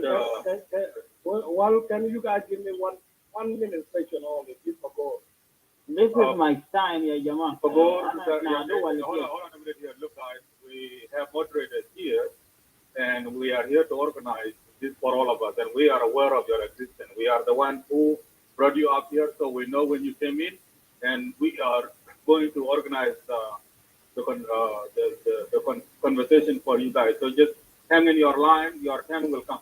For now, I'll give our sister Anna Lauza Peter. Well, I thought I was the next with the wall earlier, and Mike. I don't know if you. No, Anna is the first one. Daniel. You, it was Anna, and then you, Daniel. Anna has been with us even from before, because I'm the one who actually brought you up, Brother Daniel. And Anna came way before you. She just kind of brought herself. No, thank you. Sorry for that. Yeah, so just get ready after that will be you. Okay, Comrade Wall, let us to be well organized. If you feel like your turn is coming, text me or text Wall or Madit, and from there we don't need to interrupt the people down here. Thank you. اوكي انا بسلم عليكم كلكم. انا اسمي انا انت قلتوا اي زول يعرف نفسه في اتجاهها من دي جهه قاعد نعمل سبورت ولا انا من ريبل ولا من الحكومه ولا قاعد في جنوب السودان اصلا. انا سؤالي بس بسال كأنا شابه سودانيه. احنا شايفين كل سنه مسيريه بيجي في شمال باركزال وابيع بيجي بيعمل اتاك ويقتلوا ناس ويمشوا. فأنا بقول يا أنكل ألدو أجو ده اللي 200 حكومة أنت ما قاعد نشوف أي ستيتمنت حكومة قاعد تطلع ولا قاعد نشوف ستيتمنت ريبول قاعد يطلع اللي هم طلعوا قال دارين يا اسم تدافع لجنوب السودان ولا هم دارين يهاموا على مواطنين جنوب السودان. فأنت ما قاعد نشوف أي ستيتمنت بيطلع من الحكومة ولا من ناس الريبول هم طلعوا كويس اللي قاعدين يحاربوا معاكم ما شايفين فيه. فأنا بقول ل 200 حكومة يقول للمسيرية هنا تقتل شعبنا. 200 الحكومة يمشي شمال شاوي ولا يمشي أبيان ويوقف حرب مسيرية مع دينكوان ودينكاوين. إحنا كأنه نكونوا وارث هنا لما نشوفوا 10 تنفار ولا 8 نفر ولا 11 نفر ولا كم 100 نفر بيموت. إحنا قاعدين نكون وارث يعني قاعدين نشوف إن البلد ده ما في أمان ما في أي حاجة. كيف هم بيقدروا يمشوا يقتلوا ناس ويمشوا وما كانوا يقتلوهم ولا كانوا يقبضوهم ولا كانوا يعملوا لهم أي حاجة ولو قبضوا لازم يخافوا عنه. فده سؤالي ده اللي 200 هل ده هيستمر كده؟ وشكرا. والله أنا موضوع ده موضوع كبير وطول والجذور بتاعه في خرطوم يعني مش مثلية برام كده بالذات الرزقات عشان لأنه الرزقات عندهم أملاك لكن زي ما قلت دير كله الكلام لأبيعي ولشمال بارنزا. الكلام ده يعني بقى شديد بعد ما نميري discovered the oil. يعني المناطق اللي نحن قاعدين فوق ده فيه بترول، وقصة بتاع بيعي ذاته ده بترول. نفس الحكاية في كيركوف ده. نحن بعد ده مسؤولية بتاع حكومة ومسؤولية سياسة خارجية. لأنه لو في حرب بين جنوب السودان والسودان في خرطوم in remote control، لازم الكلام ده نعرف. وشوف طول الآيات البلنا ده كل ما بيجينا شرط بيطلع بطريقة بتاع مصر، وبيجي خرطوم وبيجينا طول الأيام.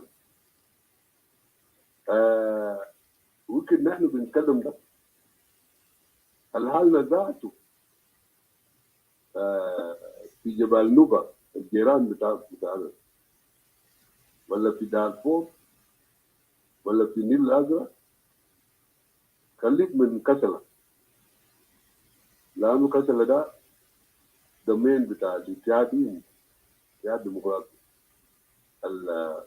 المرجانية. نحن we are not free, our people there كله في كلام ده. And this is the organized strategy. أنا لما كلام ده أصلا ما كلام كثير ليه ولا كتبت، أنا بكتب طوال. ليه؟ لأنه ده قصة باستمرار. ده الناس بيفكروا كويس فوقه، بالذات في أبياي وفي أويل للناس راجع طوال طول الخرط اللي كل مخ. لازم نفكر كويس كلام بتاع خرطوم ده، لأنه باستمرار ولا بخلينا ولا بخلي دارفور ولا جبال نوبة. دي حالنا هم كتار. ودكتور جون was right to extend liberation to this area. ما قادرين نتكلم فيه كثير، لكن صوتك ده كاتبنا كلنا عشان نعمل سوليدارتي بتاعتنا. سوليدارتي بتاعنا ده يعني بقول لك في الدبلوماسي في تيت بروتكت ده الرؤية بتاع الدبلوماسي. الدبلوماسية ده الرؤية بتاعه. لو زول ده كف زي ده أديه، ما تعمل كلام بتاع جيزر.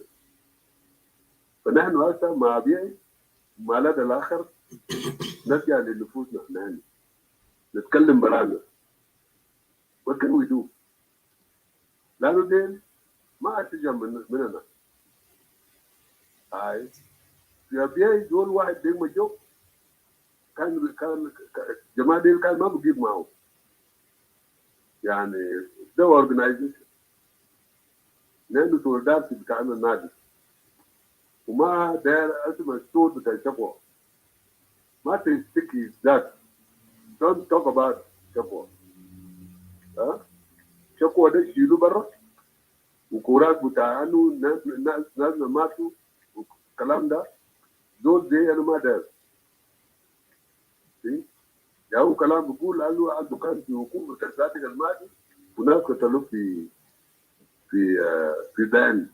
انا بقول له انا ما زول بتاع دان، انا زول بتاع الاصل في اول والاصل في دان. خليه يحصل. انا لما كنت في حكومه ما تكلمت فيه كل وما كنت داير اتكلم في ده. شيل كلامنا ده Unanu kuluna, we get ourselves together. They are not the stronger. We are more stronger if we put ourselves together. Wabiaida, and we will solve it. Tomorrow with that, we will solve it.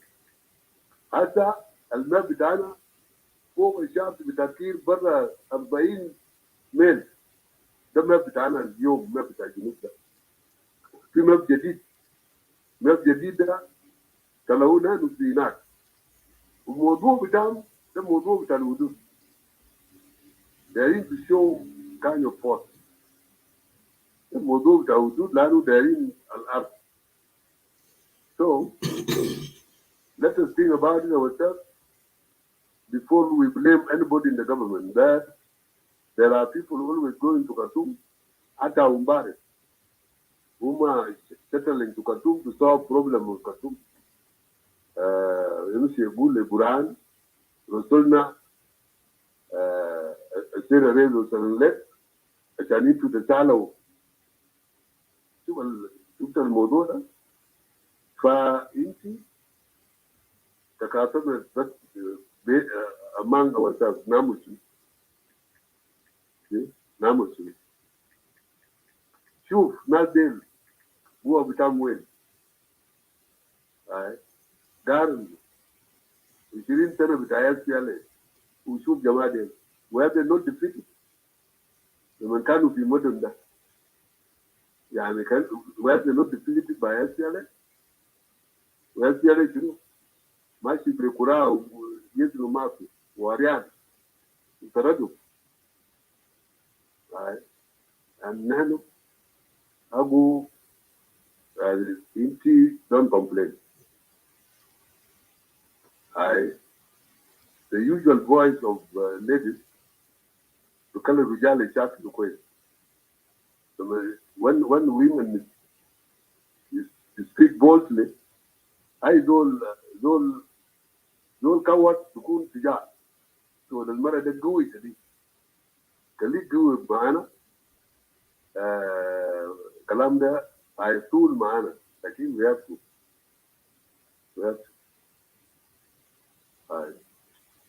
Thank you so much, Dr. Aldo and Mr. Rana. Thank you so much also for the question, even though we know that is not part of today's topic, but it's one of the trending stories that needs somebody like Dr. Aldo to make comments about it. Going back to our topic too, Dr. Aldo.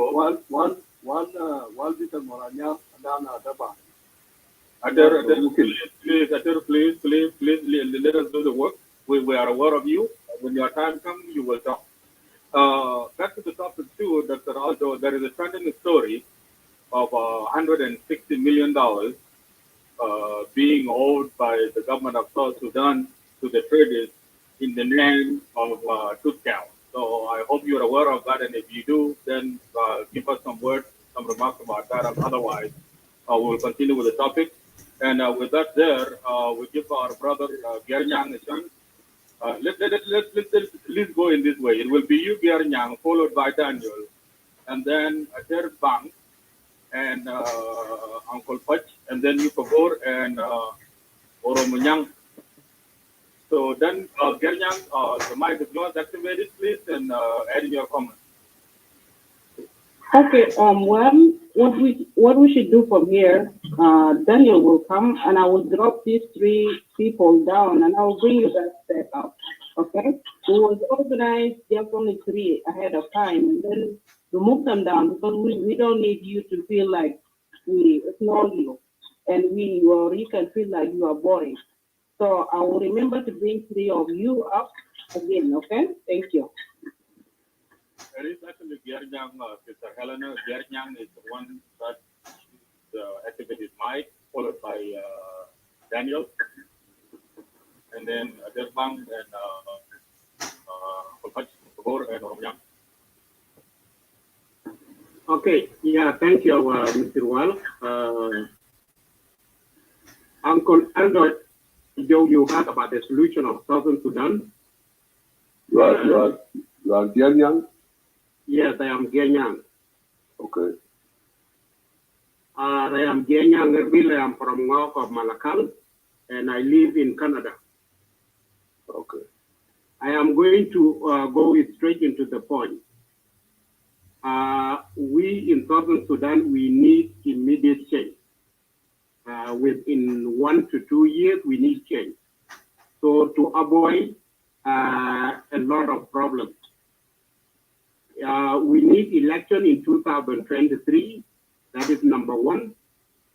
And in Southern Sudan, we need a term limit for 4 to 5 years. It needs to be amended. And also, we need state MP, senator, governor to be elected by their own state. And the constitution of Southern Sudan need to be rewritten as a national constitution, not individual constitution. So, and judiciary, it needs to be independent, and election commissioner need to be independent. And to reduce the risk, Kir Mayar, Riek Machar, they need to withdraw themselves in politics. They need to reduce their time and give Southern Sudan people a chance for reform. Then it will reduce the problems and politics in Southern Sudan. If not, there is an imminent of war to continue. Even within among ourselves, as the young people, we will have a fight among ourselves. If not, because Kir Mayar is not fair to everybody. He's killing people out, back in, and people are tired. So, to review the rebellion, because these two gentlemen, our uncle has breed, they make a breeding ground, the SPLM themselves, they make a breeding ground for rebellion, for criminal activity, for corruption, and for tribal hatred. And you know that very well, more than I do. So, my question is here to you, Uncle Ajondi. You have been working in the government for a long time, since Sadiq Mahdi. You were a very young guy at that time. Also, you have been in England.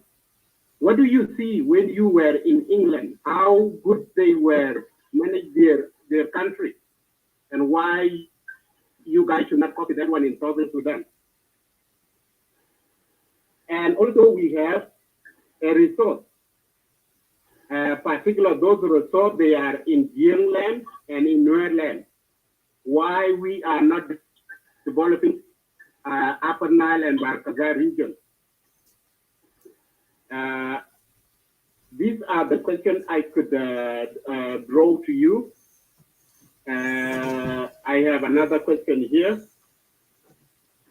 Why only two questions? Only two questions. Okay. Why are we not having a hospital, a university, college in our young land, and the particular Barkazal and Upper Nile? Jeremiah. Yeah. Now, your questions are quite enough to for me to go in. Now you have talked about things that concern the Constitution. The Constitution is actually going to determine the timetable for an elected leader. So we leave that one for the Constitution, and I need you now to start your contribution. If the document of national dialogue was available, you could get a draft constitution, and you can by your own find what type of constitution we can undergo. For elections 2023, let us focus on what it shall bring. If it it is going to produce conflict, again, it will take us to war. If we actually determine it in such a way that we do elections when we are clear of that the election will be free and everybody will be free and the voters will really free, so that freedom will give us peace and the choice of leader. And this election is not going to be forced. It must be agreed upon, even if we want to do it 2023. We may focus on how best that election will induce the country into overall peace. If it is difficult, then some people will refrain from an election that will actually get us back to war. If that is the case. For Riak and Salva Kiir, we are associated with a difficulty. While we want to keep the peace, the document we have, this document we have is determined and have written the names of people that will run this document to the end. And then it does not actually distinct that this peace can be run by anybody, rather than reflecting the Machar and Salva Kiir. These things, we leave it to their party. If Riek will have his party alone, it will be better.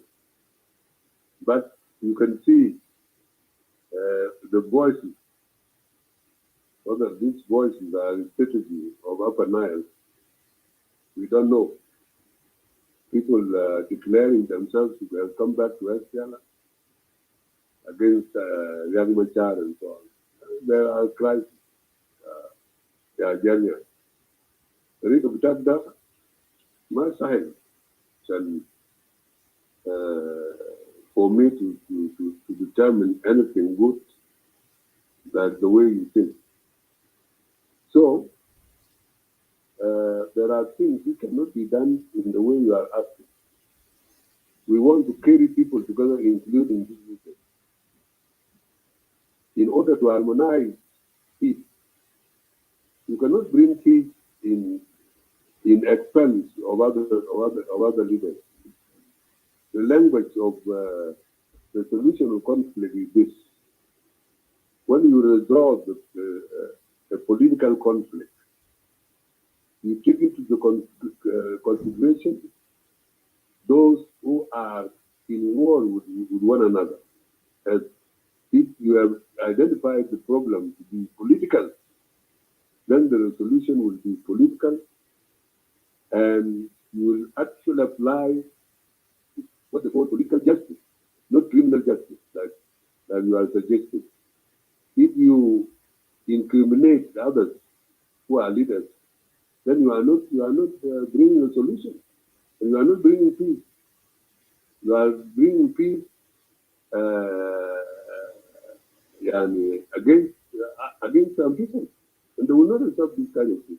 That's why you see people moving to persuade those who come out, like Pagana Mo, Paul Malong, and others, Peter Chirilo, Thomas Chirilo. They want them all to come in because the resolution of conflict is political. It is not a criminal punishment that can force out some people, can leave some people. There is something wrong there with your solution.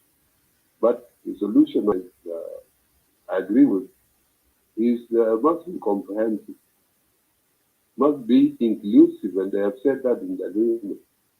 Inclusivity of all the people, including politicians. So I don't agree with you, and I agree with the process to peace and democracy, so that we change power through elections. Kwezi Kalamde Ajanya. Yes, thank you so much, Uncle Aldo. He's actually moved down there, so he will not respond to you, and I believe that you have satisfactorily answered his question, and also show him your mind over his comments.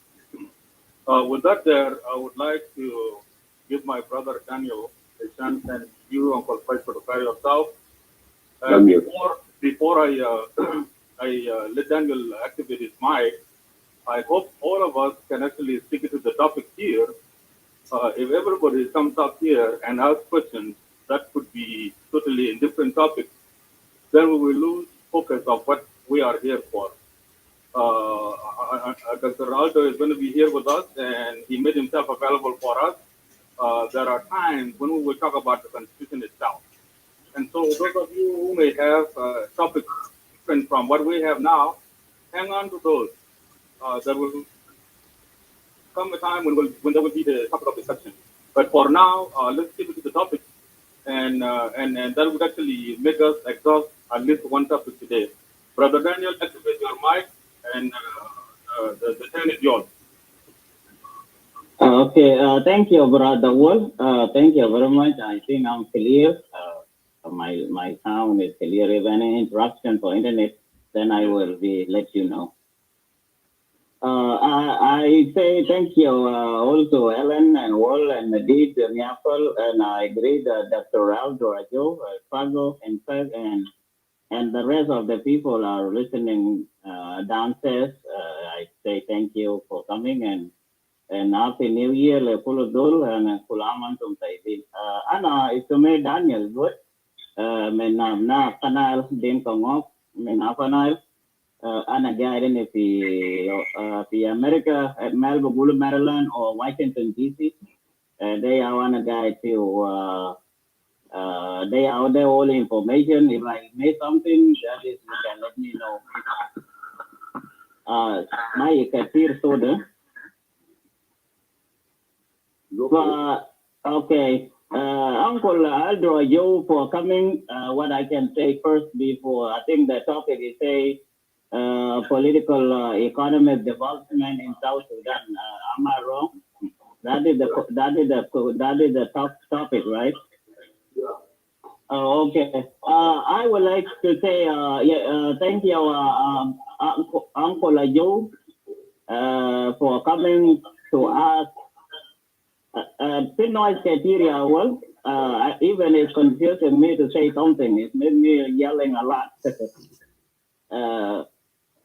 Wolf, you can hear me? Okay, yeah, that's better.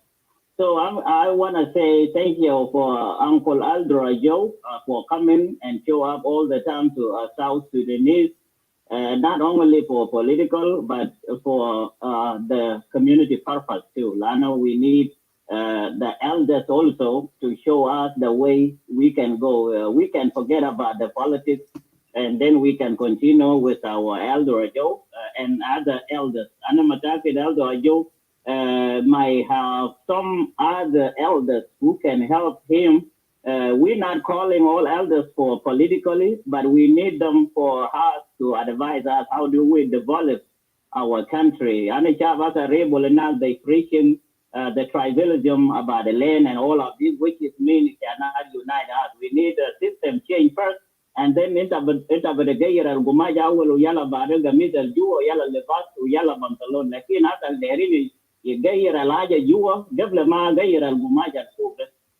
for these things are very confusing. For Aldo Ajou, we need you, and we need somebody like Dr. Nyonga Biel, and also Joshua Dow, and so many people. You and Professor Adwok now are in the social media a lot, which is mean we need you guys for purpose that we need to change our develop of our country. Lano galo zaman ino albeit almapi uzol kabir ناس زي أبدار المايندو أوبال يعني أي بقدر بطلع مال بتاعه ما بعرف لكن دول كبير دائما يتقابل يعني هو قبل هو كان هو يثبت الإنسان داير يطلع بقى في العالم منه دول مايندو دول كبير انت زي بقدر المايندو with it. So أنا بconsider my uncle Ajou, even if he not do something bad to me, he will tell me something that I don't know about me or about the community or about South Sudan, not the political. So, and that's a lot of good to give it then as usual as Dr. Nyanga Biel or Guiding, they can listen in and see how the South Sudanese they need them. Now, Dr. Ajou, not that here they talking about the failure of the SPLA. Ana benafiana na tida gebe. Galoita menia to party. Ana menas SPLA lano dol bugul. Later menas SPLA lano. We are the same in the house of the SPLA before. Lekin na del pataba.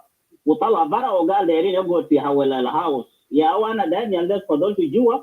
The remaining the SPLA. So it's not my choice. Is something that we've been together before. Lakini jamaa talab bara fi babde la ana mtaakid na riyad ma jana munu del kulu SPLA lakini bado talab fata babu talab bara ukale na Daniel Gadin jua inago photo they did not come out. Would they out that is the problem now make me to be a SPLA and not the rebel. La rebel there's all talab bara min jua wo there yamti look female wo there yamti ana mind it smart. And I refuse to go. We are going to remain the SPLA. For Adina Derina, Dr. Ajou, Loin examen, Clubhouse, we want to make it to be a house of negotiation. We will negotiate everything that can put us in the good future in this house. Like it's good, we don't need to preach the hatred. They man a good Ajou guy, man, it will tell us how do we promote our economy and development, or how we can renovate our damaged country. Lano house and damage we need to renovate. Lano people and but we need to renovate. Renovate is the development. Lano, if you renovate everything and look good, then you are look good too. This thing we need somebody like Ajou and some other elders, and we need to make this our house, Clubhouse as our negotiation place. Lana today, with South Sudan, there is no such thing like this. They talking about Kuliyum Rasta Shabi or Kulishida with development matter in the Kalamazoo. For the ideas we want to gather in and we want to pull out all these ideas from here in the house of negotiation that we hear all the time. My last thing that I was coming, this is all my introduction, and I need to ask you something that is a question that I come with. Not Katir Bugul SPLA is fail or SPLA is die. So lo good ana kan there nasa lekil SPLA is that's alpha name beta SPLA wala the party. I mean SPLM? Because SPLA is the army. Do you mean SPLM? Daniel? SPLM, girl, dead, yeah, SPLM, yeah, SPLM. SPLM, people say SPLM is dead or SPLM is fell. Like, SPLA is a party, is not a person. So, for example, if he go tomorrow and another SPLA come, it don't mean that they already fell. Lana zone the big bamul and quit will book up that the big bamul failure at IU. So even though some wall he did not acknowledge, Salva Mayadi they have the power to remove and substitute anybody according to the Distur. So the last thing is till Uncle Ajou, Distur is gonna continue until the election or just a temporary, and then we will have another new Distur. Lada the Sudan get president, let me say it's not Salva Kiir, but it gives any president or a Salva Kiir alone to remove and replace anybody who he wants. So this is what I want to ask you, Farag Beta SPLA, my Chakti, and who are raised after them, my SPLA. The Chakti wala the zone, like in under us is the Sur command, the Sur Beta, I'll allow president power to remove and substitute him. the Sur will continue to the election time, or you guys will change this Sur to the new one. So the president, they say, Galaizul Bazelo, Fihila Beta, we give the governor Beta in the land of Wombara is complaining about Le Salva Kiir Mayadi have the power to remove any governor, the Afana, or a governor, the Warab, or a governor, the Win. Salva should not remove these people. And we say Salva have the power to remove anybody and to replace anybody. So that is Surgal. Like in another negative, or another in a shara, but that not SPLA, the Zul, or the party, or the Suda is continue to the end, to the election or fishing, and Obama not. But thank you very much, one. Thank you so much, Brother Daniel. Actually, Uncle Aldo, in addition to what Brother Daniel said, with regard to the topic here, the political economic development, we as the members of the SPLM and you as an MP in the parliament, and you are a member of the SPLM, tell us too, if SPLM as a political party has any agenda with regard to the economic development in the country. If not, why not? And whether it is something that you and your colleagues down there in the parliament, if it is something that you folks can talk about. Because as a political party, we must have a plan. We must have economic plan, even if it doesn't go through. SPLM as a party should have all of this available on its table such that when situations such as what we are in it now arise, then a member of SPLM will have something to explain to those who are... Okay, Gilam, which is, you are a well-working God, please, please, you need to check your comment. If you are watching the show, did you see anybody in the screen? So, thank you. So we are live in Clubhouse. So nobody is allowed on the screen here on this the live video. So if you want to join the discussion, just go to the Clubhouse. That's what people are speaking in. So I don't know. I don't know where you're coming from when you put your this comment in. So did you, if you are watching or you are listening to the audio, did you see anybody in the on the stage in the screen? You didn't see anybody. So I don't know how you're saying that guys, I hope this show is not just for you and your uncles. So please stay away from this negative propaganda and baseless accusation. So if you like the discussion that's going on in Clubhouse, just go in the Clubhouse. It's not live in Facebook, okay? So let us be civilized here, please. So I ignore your comment. You inbox me in the comment. I ignore you because your comment doesn't make any sense. Okay? Let us stop. Stay away from this recurrent tribal mindset. That's not allowed. So I hope I answer your question. Thank you. But the government of SPLM failed due to crisis at the top of leadership. The leadership got divided just after 2 years. That is abortive to any program. The program of SPLM after independence was aborted by the crisis of 20. Yes, you are waiting behind. This is not, and again, well worker. What people this see, is not, we are not allowed anybody to come in here on this show. If you want to go to the Clubhouse, that's what people are in. So I just doing live video and play and then put the audio so you guys can listen. Those people who don't have access to Clubhouse, you guys can listen here on Facebook Live. Okay, that's the reason behind it. But we are not allowed, even though you are coming up here Facebook Live, people in Clubhouse cannot listen to you. But if you want to wait in your question, go to Clubhouse and join the room. And then you raise your hand and they will bring you up on the platform and then ask your question. So I hope you understand that. At every time, it stops all the activities of humanity, whether this is services like education or health or development of resources.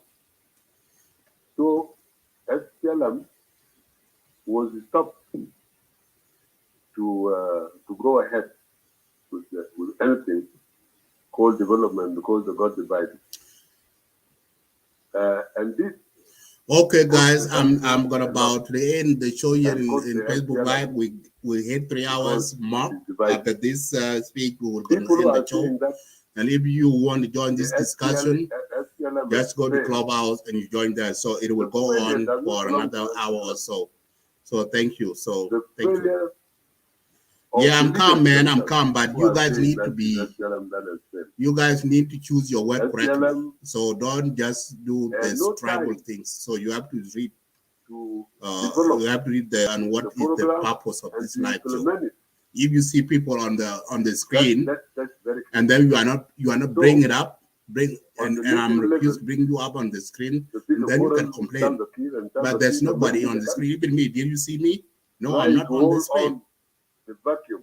So the choice just do online so you guys can listen to discussions going on in Clubhouse. The central government. So that's what this show.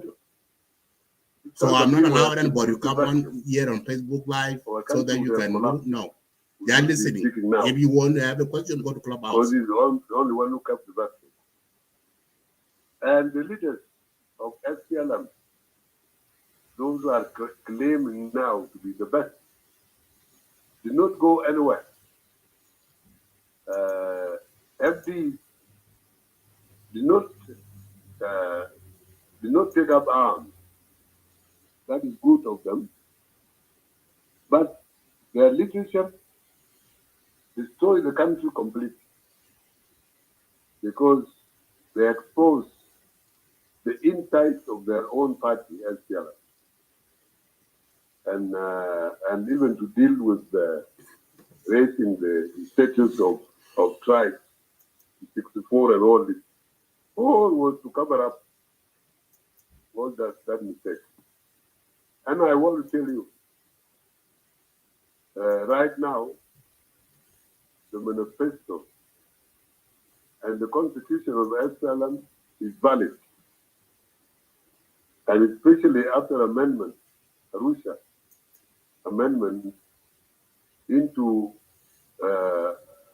manifesto, and the constitution makes the document of SPLM democratic as we speak.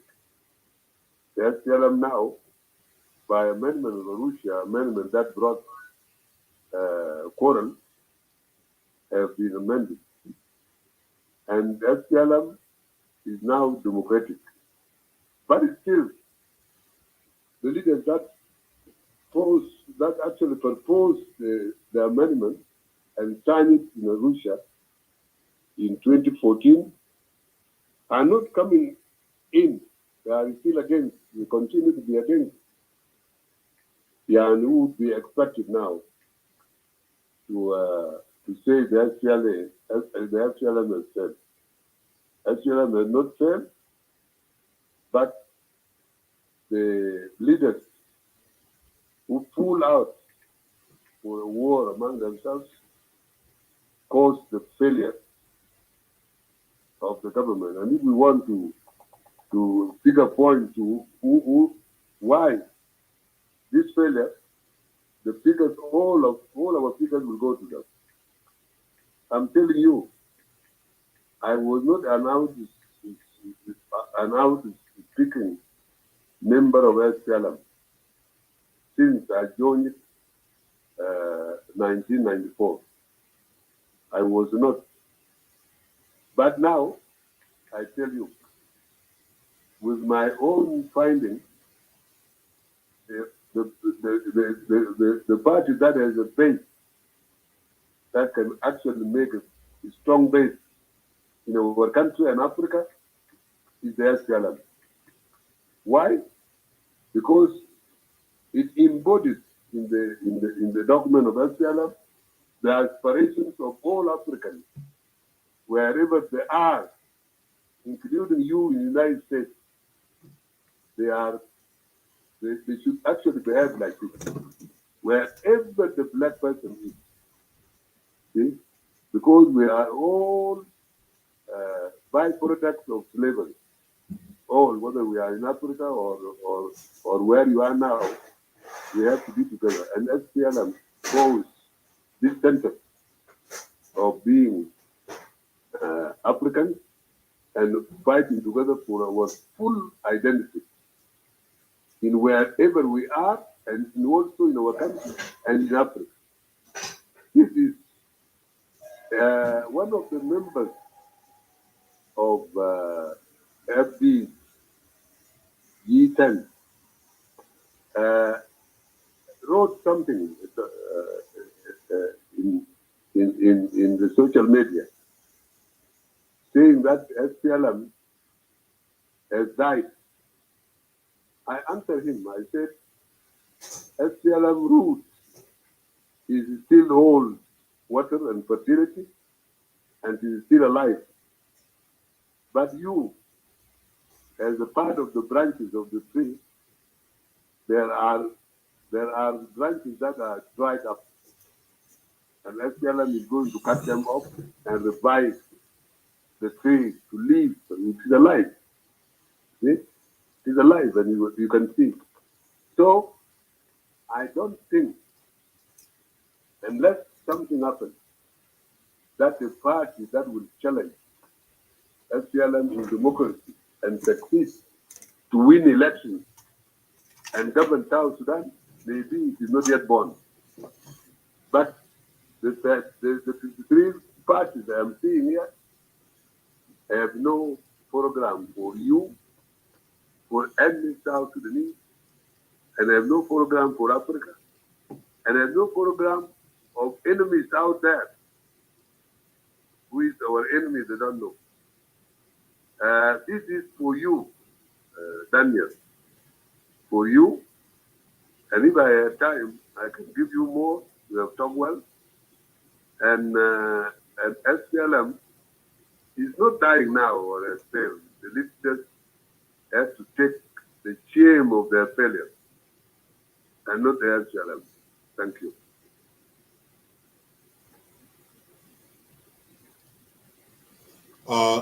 Comrade Well and Comrade Allen, I know we out of the time is now is over 1 hour, and Uncle is he requested that 1 hour, 1 a.m. is the time that he can leave. So we need to see to reduce the speakers, so we can give a time to the rest. Okay. Okay? Thank you. Yeah, I think you guys go ahead with people that we have now, and I have a comrade Aterbang.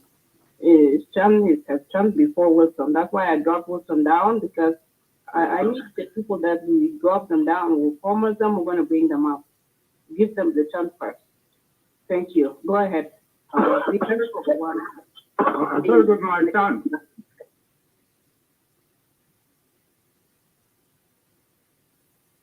I was told by Walter that it would have been my chance. Sorry, Helena. No, go ahead. Go ahead, Pat. Yeah, you guys, 3 of you, go ahead now. We will bring more people in. Actually, moderator and the rest of people are here. Michael is here, is one of our moderators. Don't mind about him, he's staying up here. Okay? Thanks. Bye. Right, okay. Thank you all for all of you. It has been really a very interesting meeting, and well done for the organizers, Helena, Wal, Medit, and Nicole, and all the people who have helped in this meeting. I think it's a really beautiful meeting, and I thank Dr. Aldo very much for being like a teacher who is so happy to engage the mind of other people. And also Professor Peter Nyab also have done that. So the two of you actually have helped a lot in terms of bringing people back to the national issues, because these national issues, irrespective of which party they belong to, are quite important. And it's less than the feelings of this tribal conversation and so on and so forth. So it is better to engage the mind in something that is fruitful. Right. Okay. So for people who do not know me much, my name is Martin Motad, or Aka Pipe Golden. I've been the hello. Are you all able to hear me? Yes. Yeah. Right. I've been the chairman of the SPLM UK and Ireland, United Kingdom and Ireland for many years, and I was also the chairman of Sudan Relief Rehabilitation Association. That was also in London, UK for many years. So that is acronym SRRA. I've also been a teacher, a professional teacher, and I teach in secondary school for many years as well. So it's good that I appreciate very much Dr. Aldo for engaging the minds of people. I think to engage with people is really good, and I know there are a lot of politicians who avoid engaging with people, and I think they are making big mistakes because it's important to educate the masses. And I feel to Dr. Aldo, if he has like-minded people from other tribes, he can also encourage them to come and talk to the diaspora through the clubhouses and so on. And it doesn't take long, but I know it's very tiring, but it shows you are really serious about engaging the people. Yeah. Now we have covered so many topics. The most topic that is in my mind is the wealth that is represented by the people in diaspora. I think this is untapped wealth, and I think South Sudan can benefit enormously from people who are in diaspora in terms of the economic benefit. Recently, the Sudan war shows how powerful the diasporas are, and there's a lot of evidence that the Ethiopians collected a lot of money and they sent the money to Ahmed, their prime minister, and that actually contributed a lot to the Ethiopia economically. I think there's room for also, and you can engage our local government as well to try and engage the diaspora because this is a huge wealth. And it could be engaged in so many ways. For instance, it could be encouraged to visit home, regardless of our political attitude. We could just be invited unconditionally because any diaspora who will go and visit their hometown is going to contribute some money. Will come around with $1,000 or something. But that's one point. The other thing is also awarding lands. Like most of us are interested in buying maybe a product in Juba. If somebody if the government can encourage us to buy products and then to be rebuilt, that is also part of engaging us to invest in the country. So I'm asking you whether that is something that you like or something that you're interested in or something that we could develop further. And also, even though my sister Anna has talked about what was happening in northern part of our beloved country, I think also there is that economic agenda because by disrupting northern Barghazal and Abyei and also Tweed, and it goes all the way to Raja areas, is just also to reduce the economic development or the economic activities of those people as well. So that could also be incorporated, and that's why there's an urgent matter, and people have to deal with it in that aspect as well. In that the livelihood of people is being affected and so on. Now, I would also like to appeal to some of my countrymen who always think, we could take Comrade Selfa away and Dr. Machar and then replace them, give them a pension scheme and replace them with new technocratic leaders. Really, people should be living in the real world. These two gentlemen have a strong base in the army and they have a strong base in their constituencies. So it is just difficult to replace them like that. Yeah. And I remember after the defeat of Hitler and the Nazis, there was a big meeting that was attended by the victorious army. That was Britain and America and Russia. Stalin, of course, was there. And then the Pope went and sat on that table. And the story was that one of the leaders, it was Stalin, who turned around and said, and asked why should Pope be here? What sort of armies does Pope have? And of course, the allies have to turn to the Pope and said, look, this is stable of victorious army, so there's no room for you. So the Pope has to abandon that meeting and leave the meeting. So basically, what I'm trying to say is that whether we like it or not, our leaders, current leaders, they might have caused the problem, but they are also the solution. And it's not easy just to replace them like that. So this is my appeal to people, just to be more realistic in that sense. And sometimes it's difficult to copy the democracy that we have in the West and face it in South Sudan, because there will be absence of freedom of speech that will let the democracy to collapse, just like building a castle in the sand. So we should be realistic. The democracy is not an event; it's a process. So the process where we are now is not really suitable for 100% democracy. So we can at least liberalize the system slowly. So I thank you so much, and I hope my questions are clear, Dr. Aldo, and well done. So keep it up. Thank you.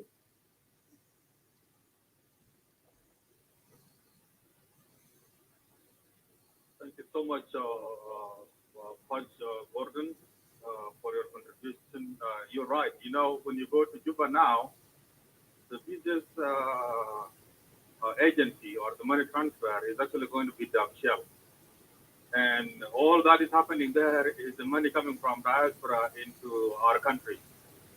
According to the presentation by Comrade Pagana Mom last week or 2 weeks ago, he had actually assigned somebody to make a research on that. And the report he got back is that from diaspora, a half or more than 500 million, $500 million is going into our country from diaspora. So that's a lot of money from diaspora. And I hope Dr. Aldo will say something about that. Thank you so much. Dr. Aldo, activate your mic to respond to Pudge Martin or Pudge Gordon. Actually, we can move him down and then move and invite him back up so his microphone can open. No, you don't have to do that. You can just press on his picture, and then the mic will be there and mute him. Oh, it's not giving us that option. You, the moderator, is not giving it to you? Yeah, you tried from Nyakol if you can get it. I don't think I can see it. No, if you have a green button, you can do it. No, we cannot. I cannot see the microphone either. Yeah, there's a. Okay, now you can bring it up. No worries.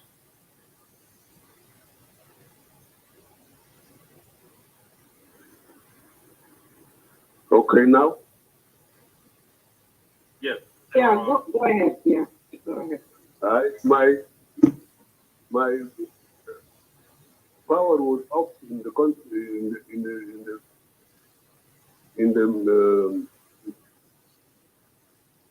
in my phone. That's why I got absent, and I did not get Pike his concluding question. So I have to go back to Pike and then get the question correct, and also I will go to Michael. That's what I request now. Okay. Ustaz Wall, you can rephrase it again. You can rephrase what Ustaz. Okay, Page is back. Okay, it's okay. Yeah. Right. Right, Doctor. Yeah, I was just appreciating your I had the first phrase I had it. All right, and you've heard about the diaspora, yeah? I had the diaspora. Okay, very good. And you've heard about the northern part of our country, the economic benefits, yeah? You've had that, yeah? Yeah. So I was saying also the attack on our northern part of the country. Yeah. That was said by Sister Anna. That also has an economic aspect to it. And the economic aspect is that these people were active in economic production, and now they have been taken out of the economic production, and that also can have an impact on generating wealth for the land. And I also, and the last part was just an advice for people not to cut and paste the democracy that we have here. To imagine that could be superimposed on South Sudan, because every system is different. And I gave an example of what happened during the Second World War, where Pope attended a meeting of all the victorious forces that was represented by Soviet Union, Britain, and America. And Stalin objected to the president of Pope to say that Pope does not have any army. There's no reason for Pope to attend this meeting. And I was giving that example. It's not easy to remove these two leaders, Riek Machar and Alpha. They cause the problem, but they are also part of the solution, and you need to be realistic. They cannot just be removed and people say, oh, we'll put them good pension to guarantee that they will not be prosecuted, and then second side will take over. It's not easy just to take over like that. I mean, we really got to be realistic, because these two gentlemen are in control of a huge army and also a mass of constituencies. So thank you very much. Yeah. And I just wanted to really encourage like-minded people like you to also come and educate people in the social media. Thank you very much. Thank you, Pike. With all your introduction, I know when you were running the SPLM, I was in London, and I anticipated that you would be present in Juba, but nevertheless, here you are in support of the SPLM as you were, and the sequence you have put down here are correct, down to the resolution of the conflict itself and inclusivity of the people involved in the war, because we are actually advocating a solution to outcomes. As to the people mindlikeness is what we obtain from the national dialogue. And those people in Equatoria, in Upper Nile, and Bargazal are available. And you know, this is supported down line up to Boomer. And we feel that if you can reach this group, what you are doing now, you can reach so many people. So we actually get to recruit them, and you do the same. Now, I'm surprised inside here there are people calling me of having talked in the clubhouse, and many of them are hearing, by the way. I don't know how they are getting it.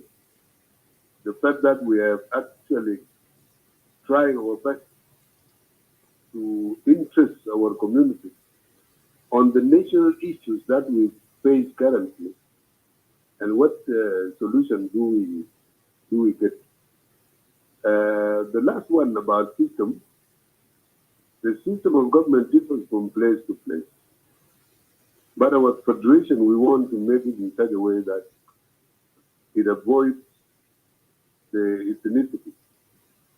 They are not going to have a state of Denka or a state of Nuer, unless people who are, and there are no people actually isolated in Bargazal without other people. You know, in Warab and Tony has got Bongo, and also Gorial has got Jurman and Air. Jurman and Air are originally Luo, by the way, and they are, so no place is distinctly one nationality. So we are rightly on, and if we can promote this forum, promote it and spread it, what will be heard, we shall be heard. Now, having said that, I want Michael to repeat what he has said, so that I can also say something, although the two of you, we are saying the same thing. And you have actually put it rightly, right? That when you are solving a problem, be comprehensive. We have learned our own.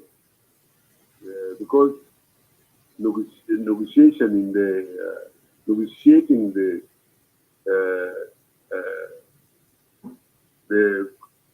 CPA was solely SPLM, especially led by Dr. Jones. And we did not actually involve foreign power, except the United States, which had a problem with Khartoum about radical Islamics and wanted to quiet them. So the United States did not come for us purely to assist Dr. Jones to get this through. We got it through and negotiated correctly. See? America said she's the midwife of South Sudan, which is not true. They had a problem after New York because the mastermind of the whole thing was done in Sudan, and they wanted to get Sudan out of radical Islam because they have created universities and they were teaching everybody, including those from Pakistan. So you have gone rightly, and let us agree to widen discussion. Our politicians are afraid of talking, and when they talk, they want to design something which is tilted to blame.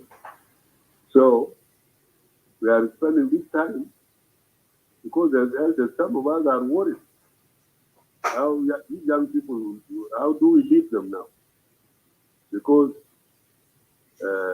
our generation is phasing out, is going away. And I hope we are going away to heaven, not to hell anyway. And that's what I can say about you, Michael. Michael, you say something before, something I can highlight. What is it? Keep it that you guys are going to heaven. And hello. You will go to heaven because of your long services to our people and your availability to us and educate us. And also the one that you guys would leave, the courage of yours that you're always very courageous and you are willing to answer anybody. That thing will take you to heaven by itself. And also, I want to agree with you in the term when you said the SPLM is the roots. And this one is very impressive statement, and I hope my young fellows have understood it, even in the life, in the simple life, when you were there, have a friends. You need a friends, those who are roots, not our branches or leaves, because branches and leaves, when the weather become very hot, they will break away or they can fall down. And that was a very impressive way you describe SPLM as a roots, because the roots are the element that are sort of feeding the tree and the trunk of the tree. But the branch, they can fall off anytime. Leaves, they can go. And actually, that's what happened to the SPLM. Number two, also, I want to agree with you about the government. That the government goes based on the